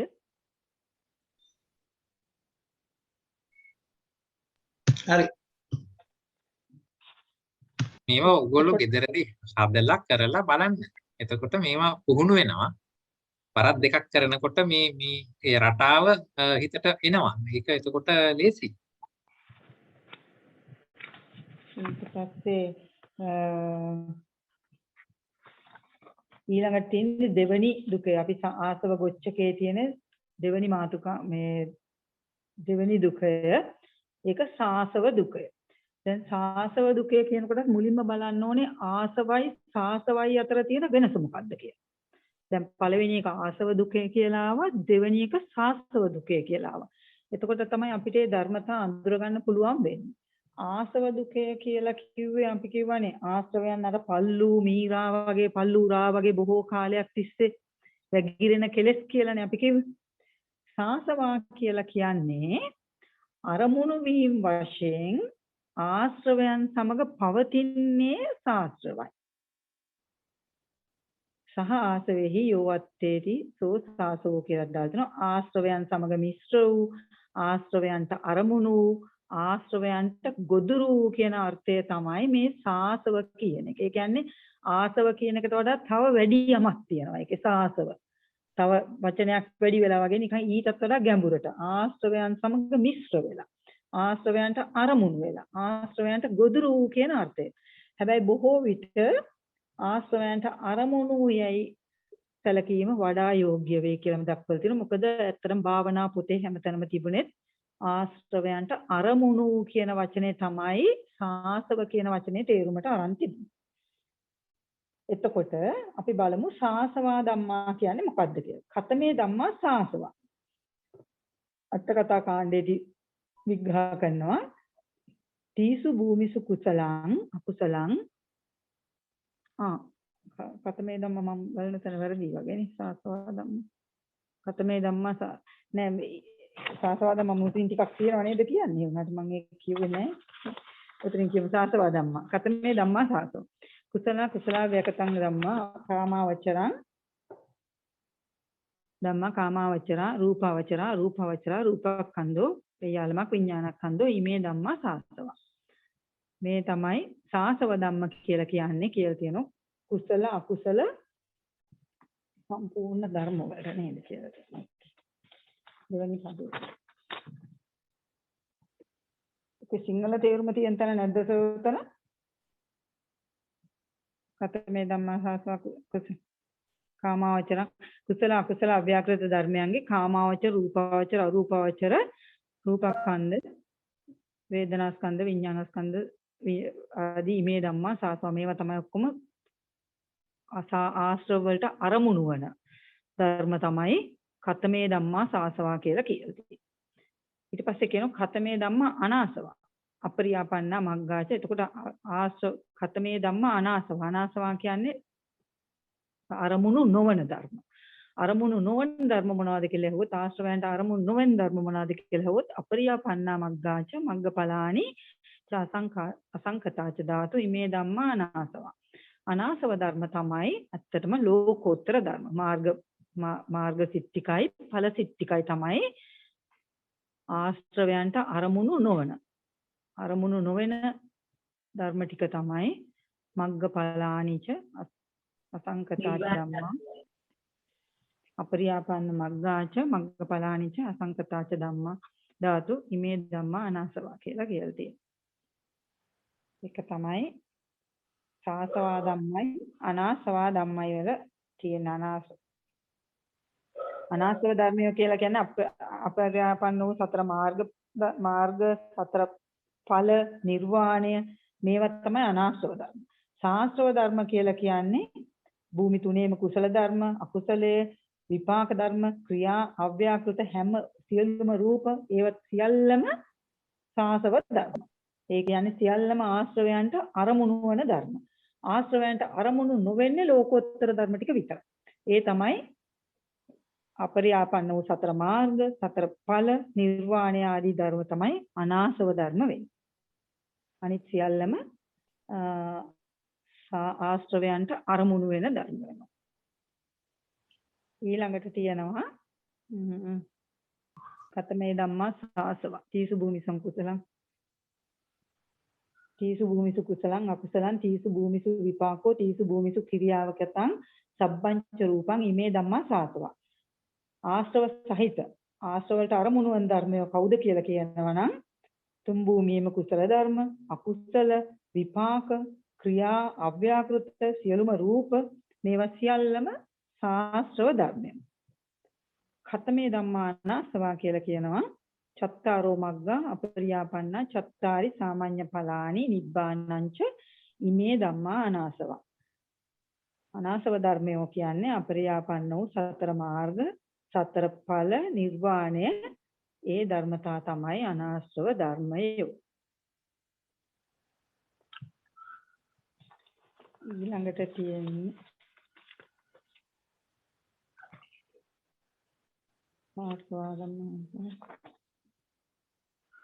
සාසව දුක්ඛය තුළ පරමාර්ථ බෙදී යාම.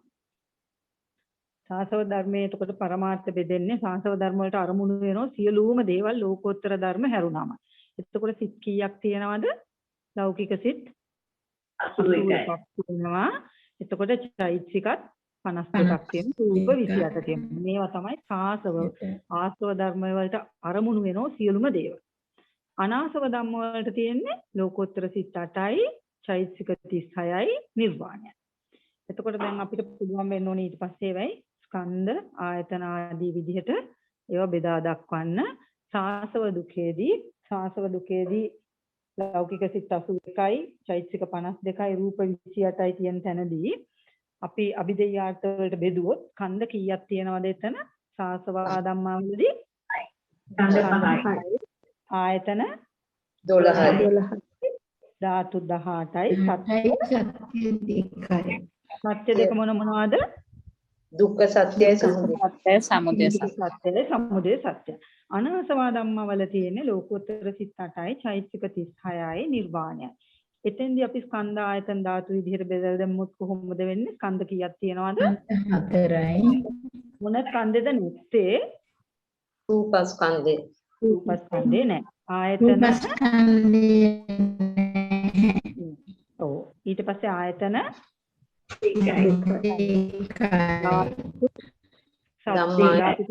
ධම්මායතනයයි මන ආයතනය ධාතු දෙක ධම්මායතනය ධම්ම ධාතුවයි මන ආයතනය නෑ ධම්ම ධාතු ධාතුවයි ධම්ම ධාතුවයි. හරි මනෝ ධාතුවයි ධාතුවයි මෙතන මනෝ විඥාන ධාතුවයි මනෝ ධාතුවයි මනෝ විඥාන ධාතුවයි ධම්ම ධාතුවයි ලෝකෝත්තර සිත් 8ක් තියෙනවානේ සත්‍ය දෙක නිරෝධ සත්‍යයි මාර්ග සත්‍යයි නිරෝධ සත්‍යයි මාර්ග සත්‍යයි ඊට පස්සේ මේකෙත් තියනවාද විස්තර කිරීම අභිදේයත් සොයා ගැනීම සම්බන්ධ හරි ගැටලුවක් තියනවාද සාසවා ධම්මා මේ පදවල තේරුම දැනගත්තාම ගොඩාක් වෙලාවට ඒ කරුණු වෙන් කරන්න ලේසි. දැන් අනාසවා කියනකොටම මතක තියාගන්න ඕනේ අනිවාර්යෙන් ආශ්‍රවයන්ට අරමුණු නොවෙන්නෙම ලෝකෝත්තර ධර්ම ටික විතරමයි. හරිද? එතකොට සාසවා වලට ඉතිරි කොටස යනවා. මට අහන්න බැරුණා දැන් මේවා එතකොට අපිට කියන්න බෑ මේ දුකය මේ පද දෙකක් හින්දා දුකයක්. එතකොට මේක ਸਰව ලබ්ධද ආදි ලබ්ධද? මේ ගොච්චකේ පදය ආසව ගොච්චකේනේ. එතකොට ආදි ලබ්ධනාම. ඔව්. එතකොට සප්පදේශද නිප්පදේශද? නිප්පදේශ. ඔව්. ඇයි නිප්පදේශ කියලා කියන්නේ? සියලුම කර්මාන්ත සියලුම කරුණු පදංගු. දැන් එතකොට කර්ම දේශිත පැත්තට කරුණු ටික දන්නවනම් අනිත් පැත්තට කරුණු ටික දාගන්නත් ලොකු පහසුවක් තියෙනවා. මට පළවෙනි එකේදී කියන්න බෑ ආසව දුකයක් පළවෙනිම දුකයක් ආසවා නොආසවා ධම්මා එකේදීත් ඒකත් නිප්පදේශ දුකයක්. ඒකෙත් සියලුම කරුණු දෙපැත්තට බෙදිලා ඉවර වෙනවා. මෙතෙන්දිත් එහෙම තමයි. දැන් එතෙන්දී ආසව ධම්මා කිව්ව ගමන් අපි දන්නවා ආශ්‍රව ධර්ම තුනයි තියෙන ලෝභ දිට්ඨි මෝහ කියලා දැනගත්තාම නිප්පදේශ දුකේකුත් තුනහම ඔයගලන්ට පහසුවෙන්ම අපි මේ අභිදේයාර්ථ ගන්න පුළුවන්. මේවා ටික වෙන් කර ගන්න පුළුවන් ධර්මතා ටික. ඒ වගේම තමයි මෙතෙන්දිත් සාසව දුක්ඛයයි සාසවා ධම්මා අනාසවා ධම්මා කිව්වහම අනාසවා ධම්මා කියන එකේ ඇත්තම තියෙන ලෝකෝත්තර ධර්ම ටික විතරමයි. මේකත් නිප්පදේශ දුකයක් හින්දා ඔයගලන්ට එහෙමත් වෙන් කර ගන්න පුළුවන්. හැබැයි කොහොමත් හරියට දැනගන්නත් ඕනේ. ඒක බලලා ඔළුවට ගන්න. අර පාඩම් කර ගන්න ටිකක් පහසුවක් තියෙනවා එහෙම වුණාම. ඒක තමයි ඒකේ තියෙන්නේ. ඊළඟට තියෙන්නේ ඊළඟ තුන්වෙනි දුකය. තුන්වෙනි දුකේ තමයි ආසව සම්පයුත්තා ධම්මා ආසව විප්පයුත්තා ධම්මා. මෙතෙන්දි දැන් ඕගලන්ට මේ සම්පයුත්තා කියලා දැන් අලුතෙන් වචනයක් ආවනේ. අපි හැමතිස්සෙම මේ වචනෙත් එක්ක දැනගන්න වචනේ ගැන අවබෝධයක් ගන්න ඕනේ. එතකොට තමයි තියෙන ධර්මතා ටික ගැන අවබෝධ කරගන්න ලේසි. ආසව සම්පයුත්තා ධම්මා. සම්ප්‍රයුක්ත ධර්ම දැන් අර වෙනසකට ආවේ සම්ප්‍රයුක්ත එකයි විප්‍රයුක්ත එකයි නේ. ආසව සම්ප්‍රයුක්තා ධම්මා ආසව විප්‍රයුක්තා ධම්මා. සම්ප්‍රයුක්ත වෙනවා කියලා කියන්නේ මොකද්ද? වෙන් කරන්න බැරි අඩංගුයි. ඔන්න ආශ්‍රව ධර්මයන් අර ආශ්‍රව ධර්මයේ ඒකෝත්පාදී වශයෙන් සතර සංප්‍රයෝගයෙන් සතර සංප්‍රයෝග ලක්ෂණ වලින් මිශ්‍ර වුණාම තමයි අපි කියන්නේ සම්ප්‍රයුක්ත ධර්ම කියලා. දැන් එතකොට සතර සංප්‍රයෝග ලක්ෂණ දන්නවද ඔයගොල්ලෝ? දැන් අපි සිතක තියෙන හැබැයි සිතු චෛතසික වල කියන්නේ චිත්ත චෛතසික අතර සතර ඒකාලම්බන ඒකාලම්බන එකම අරමුණක ඒක උත්පාද එකටම උපදිනවා. ඒක නිරෝධ එක පාටම එකටම නිරුද්ධ වෙනවා. එකම ආලම්බන ගන්නවා. එකම වස්තුවක් ඉතුරු කරනවා. දැන් මේ ආශ්‍රව සම්ප්‍රයුක්තා කියන ධර්ම මේ ධර්ම ටික එකටම ඉපදෙන්න ඕනේ, එකටම නිරුද්ධ වෙන්න ඕනේ, එකම අරමුණක් ගන්න ඕනේ, එකම වස්තුවක් ඇසුරු කරන්න ඕනේ. දැන් ඒ පදයට අඩංගු කරන්න පුළුවන් මෙන්න මේ ලක්ෂණ ටික තියෙන ධර්ම තමයි. ඒකින්ද තමයි ඒ අර කොටස් වෙන් කර ගන්න තමයි තියෙන ආසව සම්ප්‍රයුක්තා ධම්මා ආසව විප්‍රයුක්තා ධම්මා කිව්වම ඒ පදේ ගැන අවබෝධයක් ගන්න ඕනේ. එතකොට ඔයගලන්ට අර ධර්ම කරුණු ටික වෙන් කර ගන්න පහසුයි. දැන් මේ බලන්න ආශ්‍රව සම්ප්‍රයුක්තා ධම්මා කියන එකට අපේ පොතේ දීලා තියෙනවා මේ නායුනි අරිදම්ම හාමුදුරන්ගේ භාවනා පොතේ විස්තරය දීලා තියෙනවා ආශ්‍රව ධර්මයන් සමග ඒකෝත්පාදාදී වශයෙන් සතර සංප්‍රයෝග ලක්ෂණයෙන් මිශ්‍ර වූ. ඒ තමයි අපි දැන් කිව්වේ එකට උපදිනවා එකට නිරුද්ධ වෙනවා එහෙම කියලා.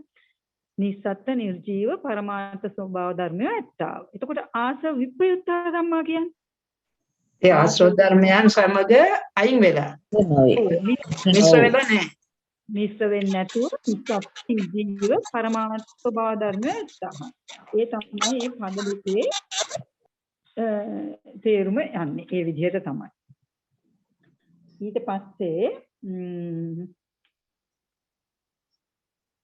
ඊළඟට තියෙන ආසව සම්පයුත්තා ධම්මා අපි බලමු අපි නික්කේප කාණ්ඩේ 1109 ඡේදයේදී ඛතමේ ධම්මා ආසව සම්පයුත්තා බලමු අපි නික්කේප කාණ්ඩේදී මොකද කියලා තියෙන්නේ. ඛතමේ ධම්මා ආසව සම්පයුත්තා තේහි ධම්මේහි යේ ධම්මා සම්පයුත්තා වේදනාඛණ්ඩෝ පේයාලම් විඥානඛණ්ඩෝ ඉමේ ධම්මා ආසව සම්පයුත්තා.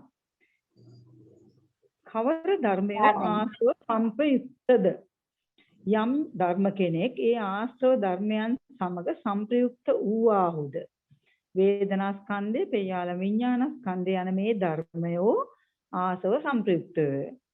යම් ධර්ම කෙනෙක් ඒ ආශ්‍රව ධර්මයන් සමග අර සතර ඒකෝත්පාදාදී ලක්ෂණ වලින් යුක්ත වෙනවා නම් තමයි ඒක ආශ්‍රව සම්ප්‍රයුක්ත ධර්ම කියලා කියන්නේ. ඒ වගේම ආසව විප්පයුත්තා ධම්මා ඛතමේ ධම්මා ආසව විප්පයුත්තා තේහි ධම්මේහි යේ ධම්මා විප්පයුත්තා වේදනාඛණ්ඩෝ පේයාල විඥානඛණ්ඩෝ සබ්බංච රූපං අසංඛතාච ධාතු ඉමේ ධම්මා ආසව විප්පයුත්තා. තේරුම කවර ධර්මයෝ ආශ්‍රව විප්‍රයුක්තද යත්. යම් ධර්ම කෙනෙක් ආශ්‍රව ධර්මයන් හා විප්‍රයුක්ත වූවාහුද ආශ්‍රව ධර්මයන් එක ඒකෝත්පාදාදී වශයෙන් මිශ්‍ර වුණේ නැහැ. වේදනා ස්කන්ධේ, පේයාල විඥාන ස්කන්ධයද සියලු රූපද අසංකත ධාතුවද යන මේ ධර්මයෝ ආසව විප්‍රයුක්තයෝය. එතකොට ආශ්‍රව වලට විප්‍රයුක්ත ධර්ම වලට කියලා තියෙනවා. ආශ්‍රව ධර්මයන් විප්‍රයුක්තව වේදනා ස්කන්ධේ, විඥාන ස්කන්ධේ සියලු රූපද අසංකත ධාතුවද යන මේ ධර්මයෝ ආසව විප්‍රයුක්තයෝයි කියලා දක්වලා තියෙනවා. ඊට පස්සේ තියෙනවා අපි බලමු සමාවෙන්න මෙලම් මේ අර වික්ටර් පැත්තට ආයේ මේ වේදනා ස්කන්ධ විඥාන ස්කන්ධ ඇවිල්ලා තින්නේ ඇයි කියලා මට සුට්ටක් පැහැදිලි කරලා දෙනවද? එතකොට ඒ කියන්නේ මෙහෙමයි. ඉතින් ඒ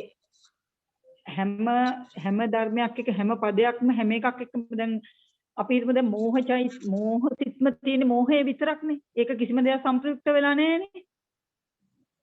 ඉතින් යාට සම්ප්‍රයුක්ත වෙන්න දෙයක් ආවේ නැත්නම් එයා එතන විප්‍රයුක්ත වෙන අවස්ථාවේදී ඒකලොම් විප්‍රයුක්ත විදිහට තමයි ඉන්නේ.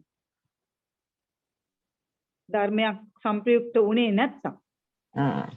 ඒ ධර්මයක් එක්ක සම්ප්‍රයුක්ත දැන් අපි හිතන්නේ දැන් අපි සිත් වලින් අකුසල සිත් 12ම තියෙනවා මෝහ සිත් දෙක. එතකොට ඒකේ වෙන චෛතසිකයක් නැහැ. මෝහ චෛතසිකේ විතරයි. මොකද ඒගොල්ලන් ඒකේ සම්ප්‍රයුක්ත වෙලා නැහැ අනිත් චෛතසිකත් එක්ක නේද? දැන් ලෝභයට තියෙනවා ලෝභයයි මෝහයයි, දෝෂෙත් තියෙනවා දෝෂයයි මෝහයයි. මෝහ චෛතසික මෝහ සිද්දක විතර මෝහය විතරයි තියෙන චෛතසික වශයෙන්. එහෙම එකක් තියෙනව නේද? වෙනසක් තියෙනවා නම් අපි අපේ ගුරුතුමාගෙන් අහමු. මංගල මහත්මයා ඉන්නවද? දැන් වේදනාඛණ්ඩය කියන එක අනිවාර්යයෙන්ම හැම සිතකම තියෙන එකක් නේ. ඒක සාධාරණ චෛතසිකයක් නේ. ඒතකොට ඒක ස්කන්ධ වශයෙන් ගත්තත් ඒ වේදනාව කියන එක හැම සිතකම තියෙන්න ඕනේ. එතකොට ආසව විප්‍රයුක්තා ධම්මා කියන එකට සිත් අඩංගු වෙලා තියෙනවා නම් පැහැදිලිවම එතන වේදනා ස්කන්ධය තියෙන්නටම ඕනේ. හරිනේ. දැන් අපි දන්නවා ආසව ධර්ම ආසව සංප්‍රයුක්ත ධර්ම කියන තැනදී ලෝභ දිට්ඨි මෝහ කියන ආසව ධර්ම තුනට ඒ තුනත් එක්ක සංප්‍රයුක්ත ධර්ම මෙතන තියෙනවා. එතකොට ඒ තුනෙන් විප්‍රයුක්ත ධර්ම ටික මෙතන එනවා. වේදනා ස්කන්ධය කියන එක හැම සිතකම පවතින ධර්මයක්. එහෙමනම් ඒක පැහැදිලිවම එන්නට ඕනේ. ඒ වගේ මෙතන තියෙන සිත් ගොඩේ තියෙන අනිකුත් නාම ධර්මයෝ ඒ ආකාරයෙන්ම එන්නට ඕනේ. සිතක් තියෙන හැම තැනකම මේ ස්කන්ධ හතර ඇවිල්ලා ඇති. මේ විදිහට ඒක කලපන්න. අපි ඒක අභිදේයාර්ථ ආරම්භ බලපුවම තවත් ලස්සනට පැහැදිලි වෙයි. ඒක පැහැදිලි වෙයි. පැහැදිලි මහත්මයා. බොහොම පිං සිද්ධ වෙනවා. ඊළඟට එතකොට අපි බලමු අට කතා කාණ්ඩයේදී ආසව සම්පයුත්තා ධම්මා කියන එක කියලා තියෙන්නේ කොහොමද කියලා. ඛතමේ ධම්මා ආසව සම්පයුත්තා ද්වේ දෝමනස්ස සහගත චිත්තුප්පාදා එත්තුප්පන්නම් මෝහං තපෙත්තා විචිකිච්ඡා සහගතෝ උද්ධච්ච සහගතේ මෝහේ තපෙත්තා අවශේෂං අකුසලං ඉමේ ධම්මා ආසව සම්පයුක්තා. ඒ කියන්නේ එතෙන්දි කියලා තියෙනවා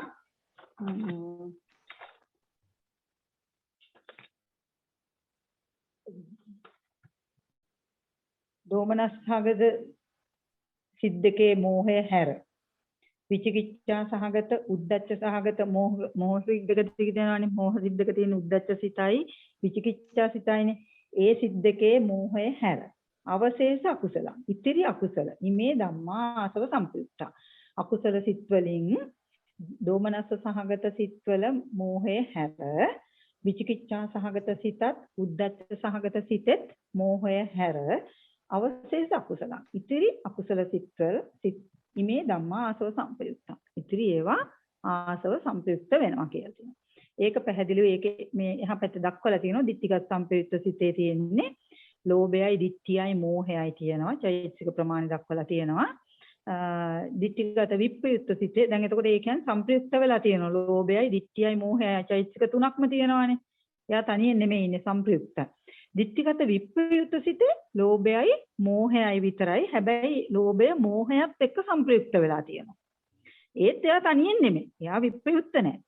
ලෝභයට මෝහය ඉන්නෝ මෝහයට ලෝභය ඉන්නවා එතන. දෝෂ මූල සිද්දකේ මෝහයත් විචිකිච්ඡා සිතේ මෝහයත් උද්ධච්ච සිතේ මෝහයත් හැර. ඒ ටික හැර ඉතිරි සියලු අකුසල ටික තමයි ආසව සම්පයුක්තා වෙන්නේ. ඊට පස්සේ ඊළඟ පැත්ත නේද? කතමේ ධම්මා ආසව විප්‍රයුක්තා. ඔව්. කතමේ ධම්මා ආසව විප්‍රයුක්තා. 1469 ඡේදයේ අට කතා කාණ්ඩේ ද්වි දෝමනස්ස සහගතේසු චිත්තුප්පාදේසු uppannෝ මෝහෝ විචිකිච්ඡා සහගතෝ මෝහෝ උද්ධච්ච සහගතෝ මෝහෝ චතුසු භූමීසු කුසලං චතුසු භූමීසු විපාකෝ තීසු භූමීසු කිරියාවකතං රූපංච නිබ්බානංච ඉමේ ධම්මා ආසව විප්‍රයුක්තා. ආසව විප්‍රයුක්ත වෙන ධර්ම මොනවාද කියලා අහුවාම කියනවා දෝමනස්සහගත දෝෂසහගත සිද්දකේ ඉපදිච්ච මෝහයයි අර අතනින් කලින් කල්පිතික විචිකිච්ඡා සහගත සිතේ මෝහයයි උද්ධච්ච සහගත සිතේ මෝහයයි කුසලයයි විපාකයි දීස භූමියේ ක්‍රියා අව්‍යාකෘත රූප නිබ්බාන මේ සියල්ලම ආසව විප්‍රයුක්තා. ඒ වගේම මේ පැත්තෙත් කියලා තියෙනවා දෝෂ දේශිතේ මෝහයෝ මෝහ දේශිතෝ මෝහයෝ චතුභූමික කුසලයෝ චතුභූමික විපාකයෝ ත්‍රිභූමික ක්‍රියාවකට සියලු රූපයෝ නිර්වාණ ධාතුව තමයි ආසව. ඒක ආසව සම්පයුක්ත නෙමෙයි නේද? ඒක ආසව විප්‍රයුක්ත පොඩේ තියෙන ටිකමනේ නේද? ඔව්නේ. ආසව විප්‍රයුක්ත ටිකේ දෝෂසිතේ මෝහ දෙකයි මෝහසිතේ මෝහයයි චතුභූමික කුසලයේ චතුභූමික විපාකයි ත්‍රිභූමික ක්‍රියාවකතේ සියලු රූප නිර්වාණ මෙව සියල්ලම ආසව විප්‍රයුක්ත. එතකොට ඊළඟට අපිට බලත හැකි අභිදේයාත් බැලුවොත් තියෙන්නේ ආසව සම්පයුක්තායකේ තියෙන්නේ ආසවනේ අකුසල්නේ. ඒක සම්පයුක්ත වෙලා තියෙන්නේ අකුසල සිත් 12ෙනි. එතකොට චෛතසික කීයක් තියෙන චෛතසික 27ක් තියෙනවා. දෝෂ සිද්දකේයි මෝහ සිද්දකේයි මෝහය වර්ජිත. දැන් ඒ දෙකේ මෝහය වර්ජිත වුණාට චෛතසික 27 තියෙනවා. මොකද අනිකුත් සිත්වල මෝහය තියෙන නිසා. නැත්තම් දැන් මෙතනින් මෝහය අයින් වුණා කියලා අපිට මෝහ චෛතසිකේ මෙතනින් අයින් කරන්න බෑ. මොකද තව සිත් තියෙනවානේ. දැන් මෙතනින් අපි දෝෂ සිද්දකයි මෝහ සිද්දකයි විතරනේ ගත්තේ. තව සිත් 8ක් තියෙනවා. ලෝභ සිත් 8 මෝහය තියෙනවා. ඒ හින්දා අපි චෛතසික වලට චෛතසික 27 කියලාම ගන්න ඕනේ. එතකොට ස්කන්ධ ආයතන විදිහට බෙදුවාම ස්කන්ධ තියෙනවා 4ක්. මොන ස්කන්ධෙද නැත්තේ? රූප ස්කන්ධෙ නෑ. ආයතන 2යි මොනවද ඒ?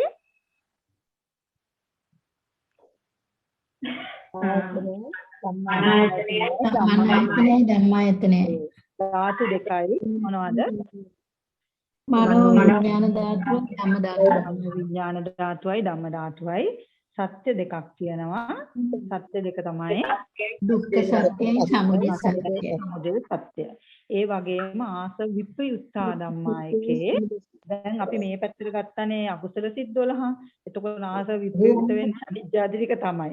එතකොට ඉතුරු වෙනවා සිත් 77ක්. අකුසල සිත් 12 ඇරුණම සිත් 89න් ඉතිරි සිත් 77 තියෙනවා. චෛත්‍යික තියෙනවා 38ක්. ඊට පස්සේ අතනින් ඉතිරි ටික තියෙනවා. දෝෂ සිත් දෙකේ දෝෂ මෝහයයි මෝහ සිත් දෙකේ මෝහයයි කියන මෝහ හතරක්. චෛත්‍යික හතරක් එතන එනවා.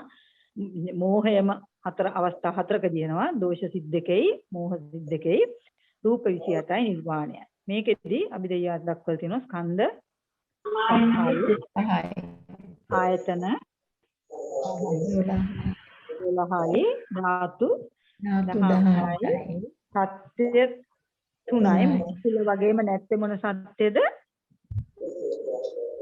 සමුදය සත්‍ය නෑ මොකද මෙතන හැම තිස්සෙම අර ලෝභ චෛතසිකේ එහා පැත්තට යන මෙතෙන්දි කුසල් සිත් ටිකේ චෛතසික 38ක් තියෙන්නේ ලෝභ එහා පැත්තට ගියා ඒ තමයි ඒකේ අභිදේයාත ටික. මේකෙදිත් ඇත්තටම මොනවා හරි ගැටලු තියනවද? සමා වෙන්න මිස් මෙතන ද්වේෂ මූල ඊ මෝහ මූල සිත් හතරේ මෝහය හතරක් කියලාද ගන්නෙ එකක් කියලාද?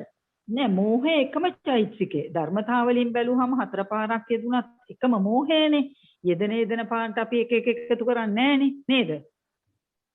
ඒ මෝහය කියන එක චෛතසිකේම තමයි කොතන යෙදුනත්. එතකොට එකයි මෝහය විතරයි. චෛතසික 52 මෝහය හතර පාරකට නෑනේ. අපි චෛතසික 52ට නෙගලපන්නේ. එතකොට මෝහ සිත් දෙකේ තියෙන මෝහයත් ඔය එක පාරයි එකයි කොහොම හරි. එක මෝහය. ඒක හතරකට කියලා ගන්න බෑනේ. එතකොට ඒ වෙනුවට තව දාපු අයිටම් එකක් නැති වෙනවනේ. නේද? එතෙන්දි වෙන්නේ ඇත්තටම දෝෂ සිද්දකේදී මෝහය තනි වෙලා ගණන් ගත්තේ නැත්නම් මොකද දන්නවද? එතෙන්දි දෝෂ සිත්තේ තියෙන්නේ දෝෂයයි මෝහයයිනේ. අපේ මෙතන ආශ්‍රව ධර්මයන්ට ආසව ගොච්චකේදී අපි සැලකුවේ ආශ්‍රව ධර්ම වලට ගත්තේ ලෝභයයි, ditthiyයි, මෝහයයි. එතකොට මේ ආශ්‍රව ධර්ම වලට දෝෂයයි තියෙන්නේ නැහැ. දෝෂය යනවා අර චෛතසික ගොඩට. ඒ හින්දා ආයි එතන එකලා වෙනවා. අර දෝෂ සහිත දෝෂසිතේ තියෙන මෝහය තනි වෙනවා. ඒ හින්දා එයා සංප්‍රයුක්ත වෙන්නේ නැහැ. සංප්‍රයුක්ත නොවෙන්නේ ඒකයි. නැත්තම් ඇත්තටම දෝෂසිතේ තියෙන්නේ දෝෂසිතයි මෝහයයි දෙකම තියෙනවා. තිබුණා වුණාට අපි සලකන්නේ මෙතන මේ ආසව ගොච්චකේනේ. ආසව ගොච්චකේ තියෙන ආශ්‍රව ධර්ම වලට තියෙන චෛතසික තුන තමයි ලෝභයයි, ditthiyයි, මෝහයයි. එතකොට ඒ තුනට අයිති නෑනේ දෝෂය. ඒ හින්දා දෝෂය අර මෝහයත් එක්ක තන සංපයුක්ත වෙන්නේ. ඒක තමයි එතෙන්දි මෝහ සිත් දෙකෙත් මෝහය තනි වෙලා සංප්‍රයුක්ත නොවෙන්නේ. එතන අයිති නෙමෙයිනේ. ආශ්‍රව ධර්මයකට අයිති නෑනේ එතන. ඒක තමයි මෝහ සිත් දෙක දෝෂ සිත් දෙකෙත් දෝෂයේ මේ මෝහ චෛතසිකේ ගන්න හේතුව. මෝහ සිත් දෙකේ නම් කොහොමත්ම මෝහය විතරයි තියෙන්නේ. එතන සංප්‍රයුක්ත වීමක් නෑ. හොඳද?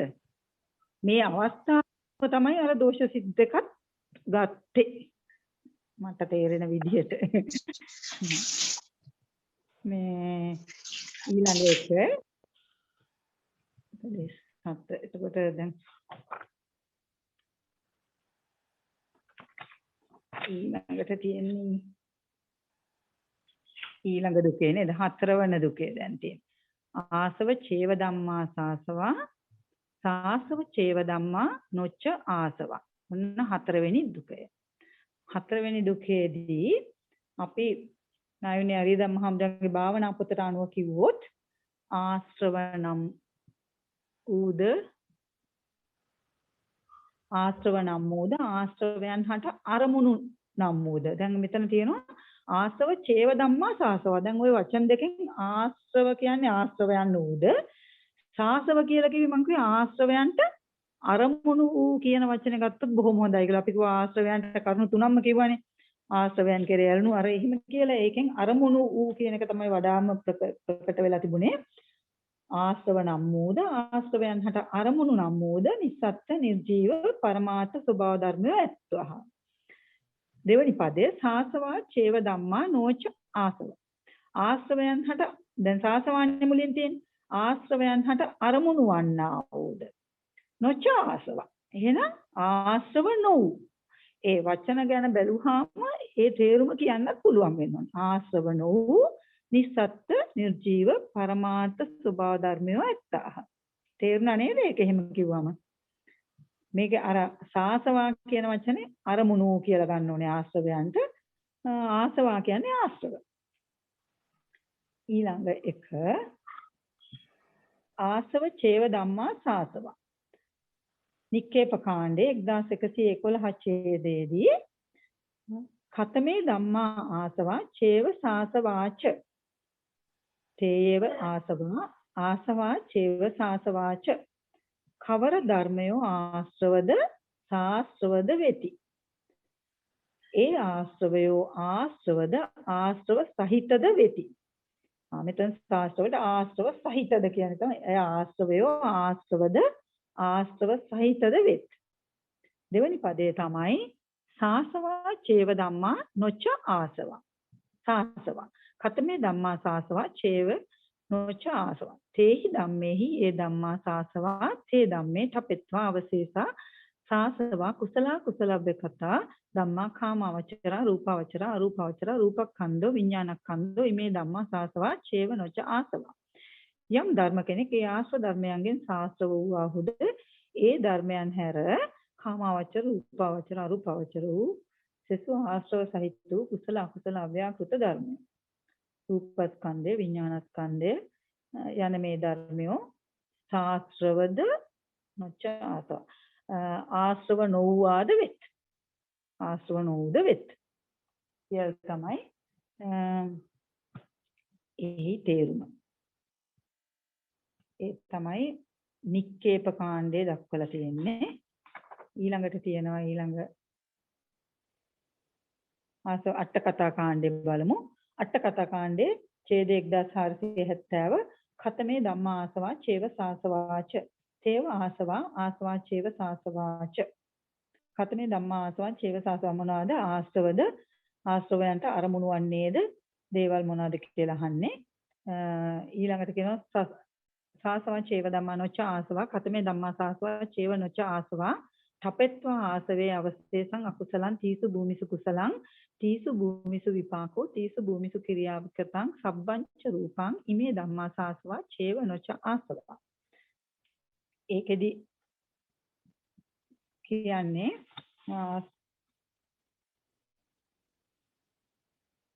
සාසවා කිව්වහම මෙතන අපේ ඒකේ දාලා තියෙනවා සාසවා කිව්වහම සාසව පදයට තියෙනවා අභිදෙය්‍යාට සිත් 81යි චෛත්‍යික 52යි රූප 28යි. ආසවා ධම්මා කිව්වහම අපිට තියෙන්නේ අර ලෝභ ditthi මෝහ කියන ආශ්‍රව ධර්ම තුන විතරයි. ඒක දාලා තියෙන මෙතන උඩින්.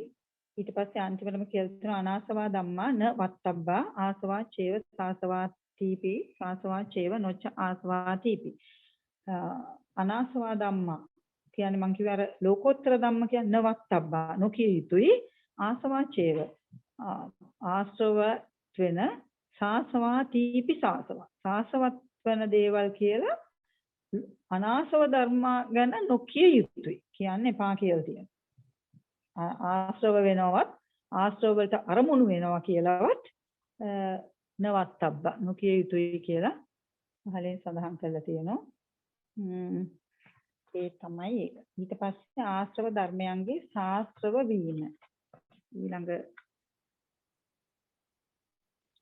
ඒක කියලා තියෙන ප ဋ ාණ සංඤ්ඤ විභංග වාරයේ ආරම්භන ප්‍රත්‍ය අකුසල පදයේ අකුසල පද මේ ප ဋ ාණ ඒක ගැඹුරු වැඩි ඇති ඒක අපි අතහැරලා යන්න. හරි. ඊට පස්සේ තියෙන්නේ ඊළඟට මොකද්ද තියෙන්නේ? අභිදෙය්‍යාර්ථ ටිකනේ. අභිදෙය්‍යාර්ථ ටික තියෙන ආසවා චේව ධම්මා සාසවා කියන එකේ අභිදෙය්‍යාර්ථ තියෙන්නේ.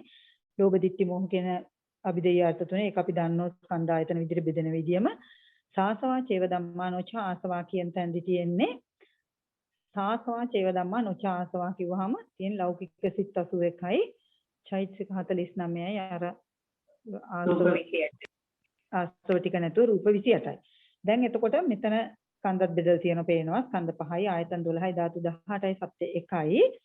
එතකොට දැන් මෙතෙන්දී ඔයගලන්ට පේනවද මේ අභිදේයාතරම් බලනකොට ඔයගලන් පරමාර්ථ ධර්ම වල මොනවා හරි අඩුවක් පේනවද? නිර්වාණය ලෝකෝත්තර ධර්ම නැහැ. ඕ සිත්වලත් තියෙන සිත් 80නේ. ලෝකෝත්තර සිත් ටික ලෝකෝත්තර සිත් නිර්වාණය නැහැ. එහෙනම් මේක මොන දුකද? සප්පදේශ. සප්පදේශ නෑ. ආදිලබ්ධ නාම තමයි මේ නමින්ම තමයි පටන් අරන් තියෙන්නේ. ආදිලබ්ධ නාම සප්පදේශ දුක්ඛයක් තමයි. මේකෙන් බහැර වූ ධර්ම තියෙනවා. මේකට අයිති වෙච්ච නැති ධර්ම තියෙනවා. ලෝකෝත්තර සිත් 8යි, චෛතසික 36යි, නිර්වාණයයි. ඒවා මේ දුකේදී ඇවිල්ලා නැහැ. මොකද මේ පද දෙකේම තියෙන ආසවා සාසවා කෙලෙස් වලටම හිත ඒවා. එතකොට ඒකේ ලෝකෝත්තර ධර්ම යෙදෙන්න ඉඩක් නැහැ. ඒක පදයකටවත් නැහනේ තියෙන්නේ. ආසවා කිව්වත් ආශ්‍රව, සාසවා කිව්වොත් ඒක තවත් ගැඹුරු විදිහට ආශ්‍රවයන්ටම අරමුණු වෙන. එතකොට මේකේ ලෝකෝත්තර ධර්මයේ දෙන්නේ ඉඩක් ඇවිල්ලා නැහැ. ඒ හින්දා මේක සප්පදේශ දුකයක්. ඒකේ මොනවා හරි ගැටලුවක් තියනවාද? නෑ නේද? එහෙනම් අපි ඊළඟ එකට යන්. ඊළඟ අන්තිම පස්වෙනි දුකේට යන්. පස්වෙනි දුකේ තමයි ආසවා චේව ධම්මා ආසව සම්පයුත්තාච ආසව සම්පයුත්තා චේව ධම්මා නොච ආසවා කියලා. ඒකේ අපේ විපස්සනා භාවනා පොතේ දක්වලා තියෙනවා ආශ්‍රව නම් මූද ආශ්‍රවයන් සමග සම්පයුක්ත උද. දැන් අර වචන දෙකේම දෙනවා ආසව චේව ධම්මා ආසව සම්පයුත්තාච. ආශ්‍රව නම් මූද ආශ්‍රවයන් සමග සම්පයුක්ත උද නිස්සත්ත්‍ය නිර්ජීව හැමදාම කියන්නේ පාඩේ තියෙන පරමාර්ථ ස්වභාව ධර්මයන් 70 කියලා. ඊට පස්සේ දෙනවා දෙවෙනි පදේ ආසව සම්පයුක්තා චේව ධම්මා නොච ආසවා. ආශ්‍රවයන් සමග සම්ප්‍රයුක්ත වූ. එහෙත් ආශ්‍රව නම් නොවු. ඇයි නොච ආසවා. ආශ්‍රව නම් නොවු නිස්සත්ත්‍ය නිර්ජීව පරමාර්ථ ස්වභාව ධර්මය 70 කියලා තමයි දෙවෙනි පදේ. ඒකේ දැන් එතකොට අපි නිකේප කාණ්ඩයට අනුව 1113 ඡේදයේදී බලමු.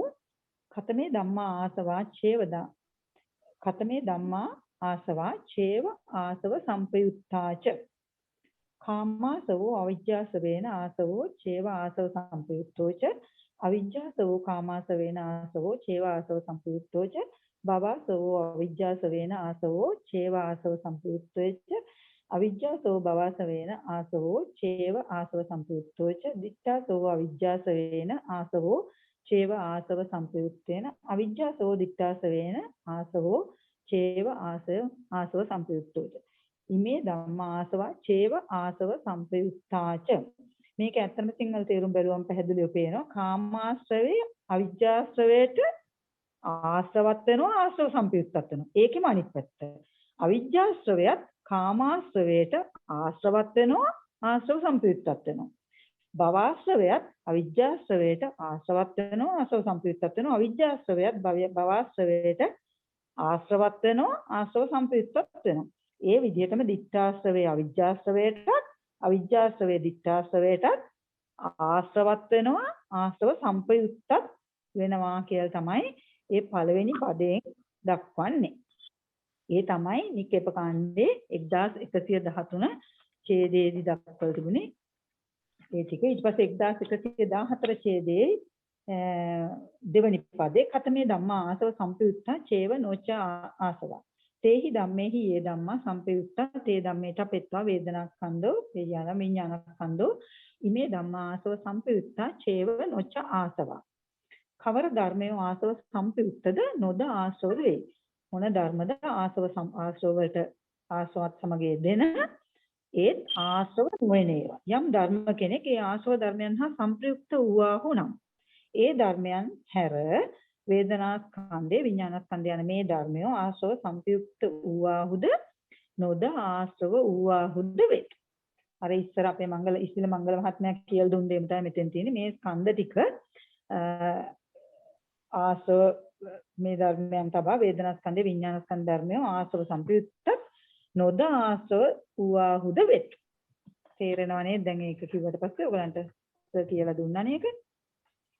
58. ඊළඟ එක අට කතා කාණ්ඩයේදී 1472 ඡේදයේදී ප්‍රශ්නයක්ද 1472 චේරේ උසමි ධම්මා ආසවා චේව ආසව සම්ප්‍රයුක්තාච යත්ත ද්වේ තයෝ ආසවා ඒකතෝ උපජ්ජන්ති ඉමේ ධම්මා ආසවා චේව ආසව සම්ප්‍රයුක්තාච ආශ්‍රව වූද ආශ්‍රව සම්ප්‍රයුක්ත වූද ධර්මයෝ කවරහුද යත් යම් චිත්තෝත්පාදයේහි දෙතුන් ආශ්‍රව කෙනෙක් එක්වට උපදිද්ද මොහු ආශ්‍රව වූ ආශ්‍රව සම්ප්‍රයුක්ත වූද ධර්මයෝ දැක්කද ඒක යම් චිත්තෝත්පාදයේහි එකකට වඩා ආශ්‍රව ධර්ම ඉපදෙන එකපාර ඉපදෙනවා නම් ඒකුලන් ආශ්‍රව සම්ප්‍රයුක්ත වූ ධර්ම වෙනවා ඊට පස්සේ දෙවෙනි පදෙන් අහනවා කතමේ ධම්මා ආසව සම්ප්‍රයුක්තා චේවනෝච ආසව තපෙත්වා ආසවේ අවශේෂ අකුසල ඉමේ ධම්මා ආසව සම්ප්‍රයුක්තා චේවනෝච ආසව ආශ්‍රව සම්ප්‍රයුක්ත වූද නොද ආශ්‍රව වූ ධර්මයෝ කවරහුද යත් ආශ්‍රවයන් හැර අවශේෂ අකුසලයෝය මොහු ආශ්‍රව සම්ප්‍රයුක්ත වූද නොද ආශ්‍රව වූද ධර්මයෝයි තේරුණාද ආශ්‍රවයන් හැර ආශ්‍රවයන් තබා අවශේෂ අකුසල මොහු ආශ්‍රව සම්ප්‍රයුක්තත් වෙනවා නොද ආශ්‍රව වූද ධර්මය හැබැයි ආශ්‍රව වෙන්නේත් නැහැ ආශ්‍රව වලට සම්ප්‍රයුක්ත වුණාට ඒවා ආශ්‍රව නෙමෙයි එනට ආශ්‍රව වලට සම්ප්‍රයුක්ත වෙනවා ඊළඟ පිටුව බැලුවොත් සහජාත ආශ්‍රවයන්ගේ සම්ප්‍රයුක්තභාවය හොඳ ලස්සන ස්ලයිඩ් එකක් හදලා තියෙනවා ඒකට සහජාත ආශ්‍රවයන්ගේ සම්ප්‍රයුක්තභාවය මේ තියෙන්නේ ලෝභ ditthi මෝහ කියන ආශ්‍රවයන්ගේ සහජාත සම්ප්‍රයුක්තභාවය තමයි බලන්නේ මෙතෙන්දි පෙන්නන්නේ මේ ලෝභය ditthියටත් සහජාත සම්ප්‍රයුක්ත වෙනවා මෝහයටත් සහජාත සම්ප්‍රයුක්ත වෙනවා ඒ වගේමයි ditthිය මෝහයටත් ලෝභයටත් සහජාතව සම්ප්‍රයුක්ත වෙනවා මෝහයත් ditthියටත් ලෝභයටත් සහජාතව සම්ප්‍රයුක්ත භාවයට පත් වෙනවා. ditthිගත සම්ප්‍රයුක්ත සිත් හතරේ තියෙනවා ඒකේ ditthිගත සම්ප්‍රයුක්තනේ. ඒකේ තියෙනවා ලෝභයයි, ditthියයි, මෝහයයි කියන චෛතසික තුනම තියෙනවා. ditthිගත විප්‍රයුක්ත සිත් හතරේදී මොකක්ද නැත්තේ මේ? ditthිගත විප්‍රයුක්තනේ. එතන ditthිය නැහැ. ලෝභයයි, මෝහයයි විතරයි තියෙන්නේ. දෝෂ මූල සිත් දෙකේ තියෙනවා දෝෂයයි, මෝහයයි. මෝහ මූල සිත් දෙකේ තියෙන මෝහය. එතකොට මේ මෙතෙන්දී ආශ්‍රව ධර්මයන් නොවන හින්දා මේ දෝෂ මූල සිත් දෙකේ දෝෂයත් ඒ විප්‍රයුක්ත ධර්මයක් විදිහට තමයි යන්නේ. ඒකත් ආශ්‍රව විප්‍රයුක්ත ධර්මයක්. ඒකින්ද ඒවත් බැහැර කරලා තියෙනවා. ඒ සිත්වලින් අකුසල සිත්වලින්. ඒක තමයි එතන තියෙන්නේ. ඊළඟ එක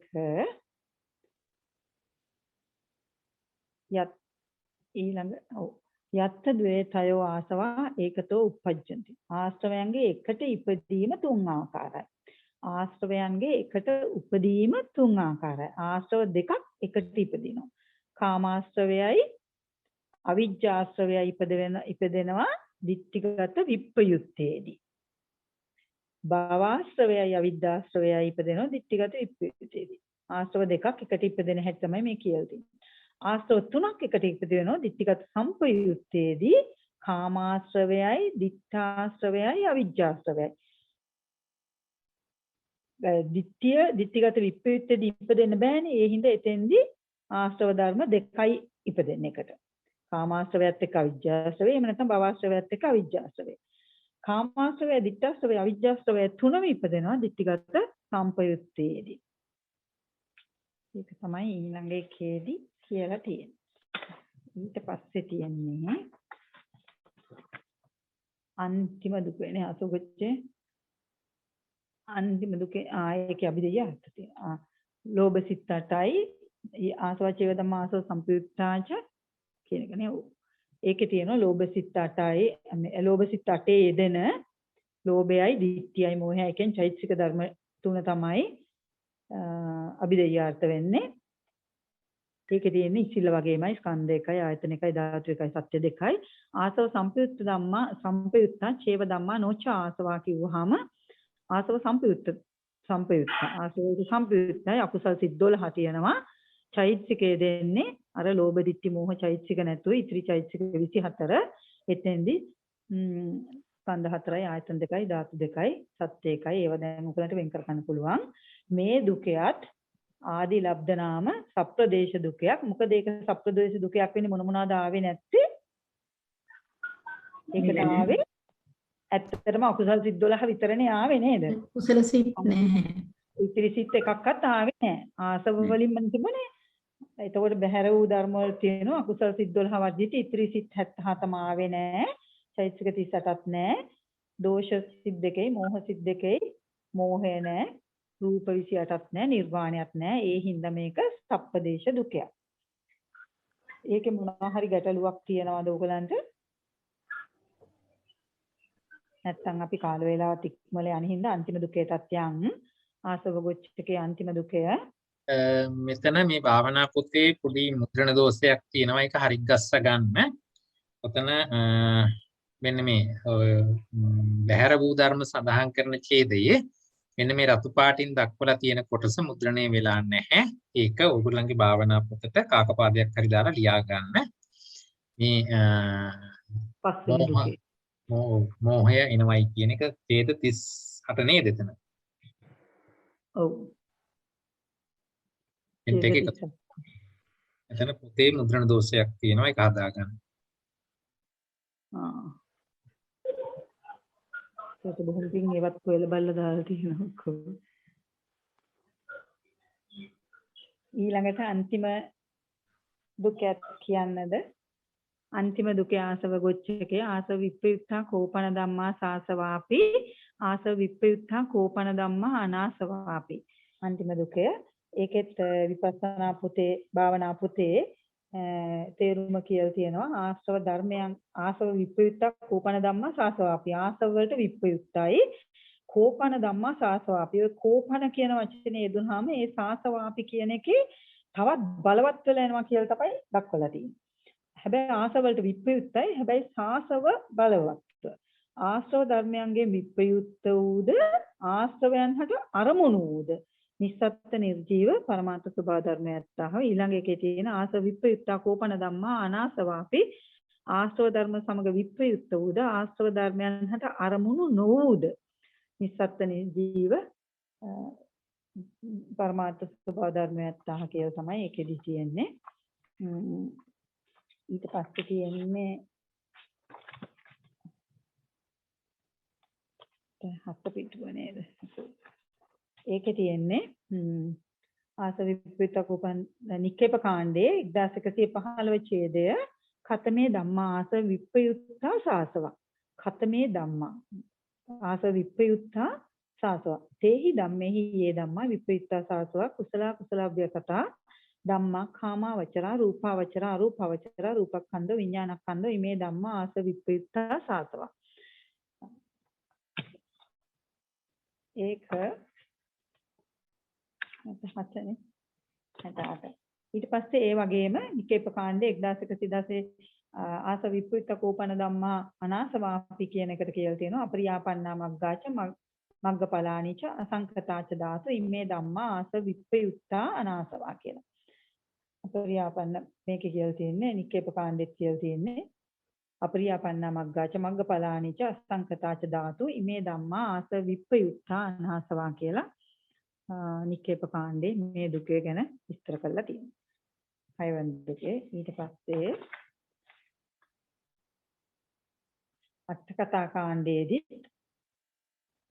අට්ඨකථා කාණ්ඩයේදී ඛතමේ ධම්මා ආස විප්‍රයුක්තා සාසව. ද්විසු දෝමනස්ස සහගතේතු චිත්තප්පාදේසු uppannෝ මෝහෝ.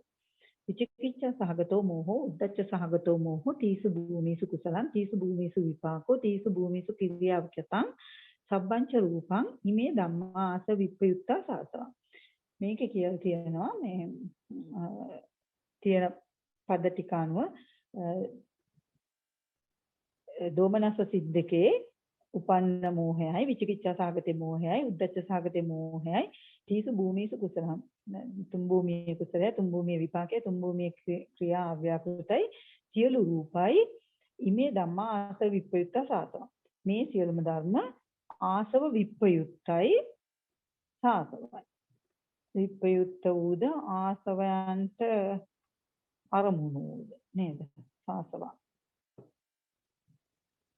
කියලා කියලා තියෙනවා. ඒකේ ආස විප්‍රයුක්ත කෝපන ධම්මා අනාසවා. අපි කතමේ ධම්මා ආස විප්‍රයුක්ත අනාසවා චත්තාරෝ මග්ගා අපරියාපන්න චත්තාරිච සාමාන්‍ය ඵලානි නිබ්බානංච ඉමේ ධම්මා ආස විප්‍රයුක්ත අනාසවා.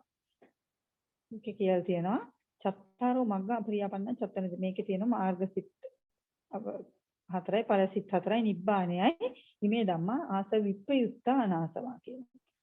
ලෝකෝත්තර සිත් 8යි චෛත්‍යික 36යි නිවනයි තමයි.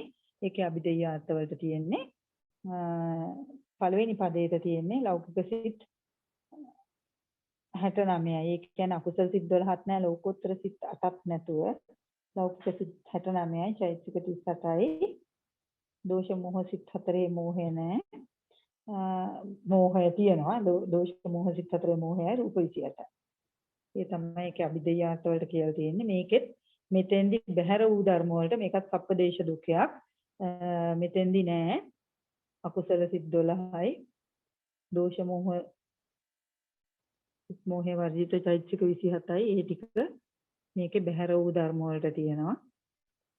ඒකේ පිළිබඳවත් විස්තර කිරීමේ මොනවා හරි ගැටලු තියනවාද? පොඩ්ඩක් ඔයගොල්ලන් හොඳට කියවගත්තාම තමයි හරියන්නේ නිදහසේ. නැත්තම් ඒක නිකන් අර ඉක්මනට කියවන් ගියා කියලා වෙන්නේ නැහැ. මොනවා හරි ගැටලු තියෙනවද?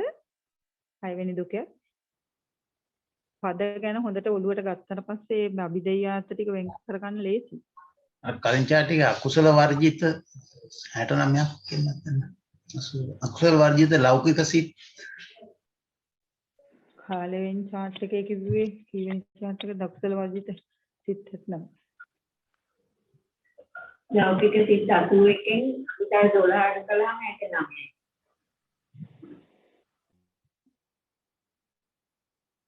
ඒකේ අකුසල 12යි ලෝකෝත්තර 8යි ආස විප්‍රයුක්තානේ. ආස විප්‍රයුක්ත හින්දා ඒකේ අකුසලත් නැහැ. ආසව කෝපන ධම්මා සාසවාපි ලෝකෝත්තර සිතුත් නැහැ. එතකොට ලෞකික සිත් වලින් ආවේ අකුසල සිත් 12ක් නැහැ ලෝකෝත්තර සිත් 8ක් නැහැ. ඒ සිත් 20ම අඩු කළා සිත් 89 ඉතිරි සිත් 69 තමයි එතෙන්දි සලකලා තියෙන්නේ.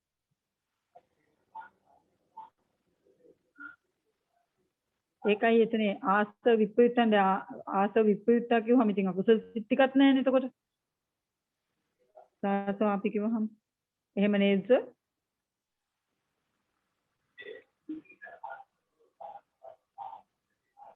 හරි එතනදී විජේපාල් මහත්තයාට තව ප්‍රශ්නයක් තියෙනවද ඒකේ?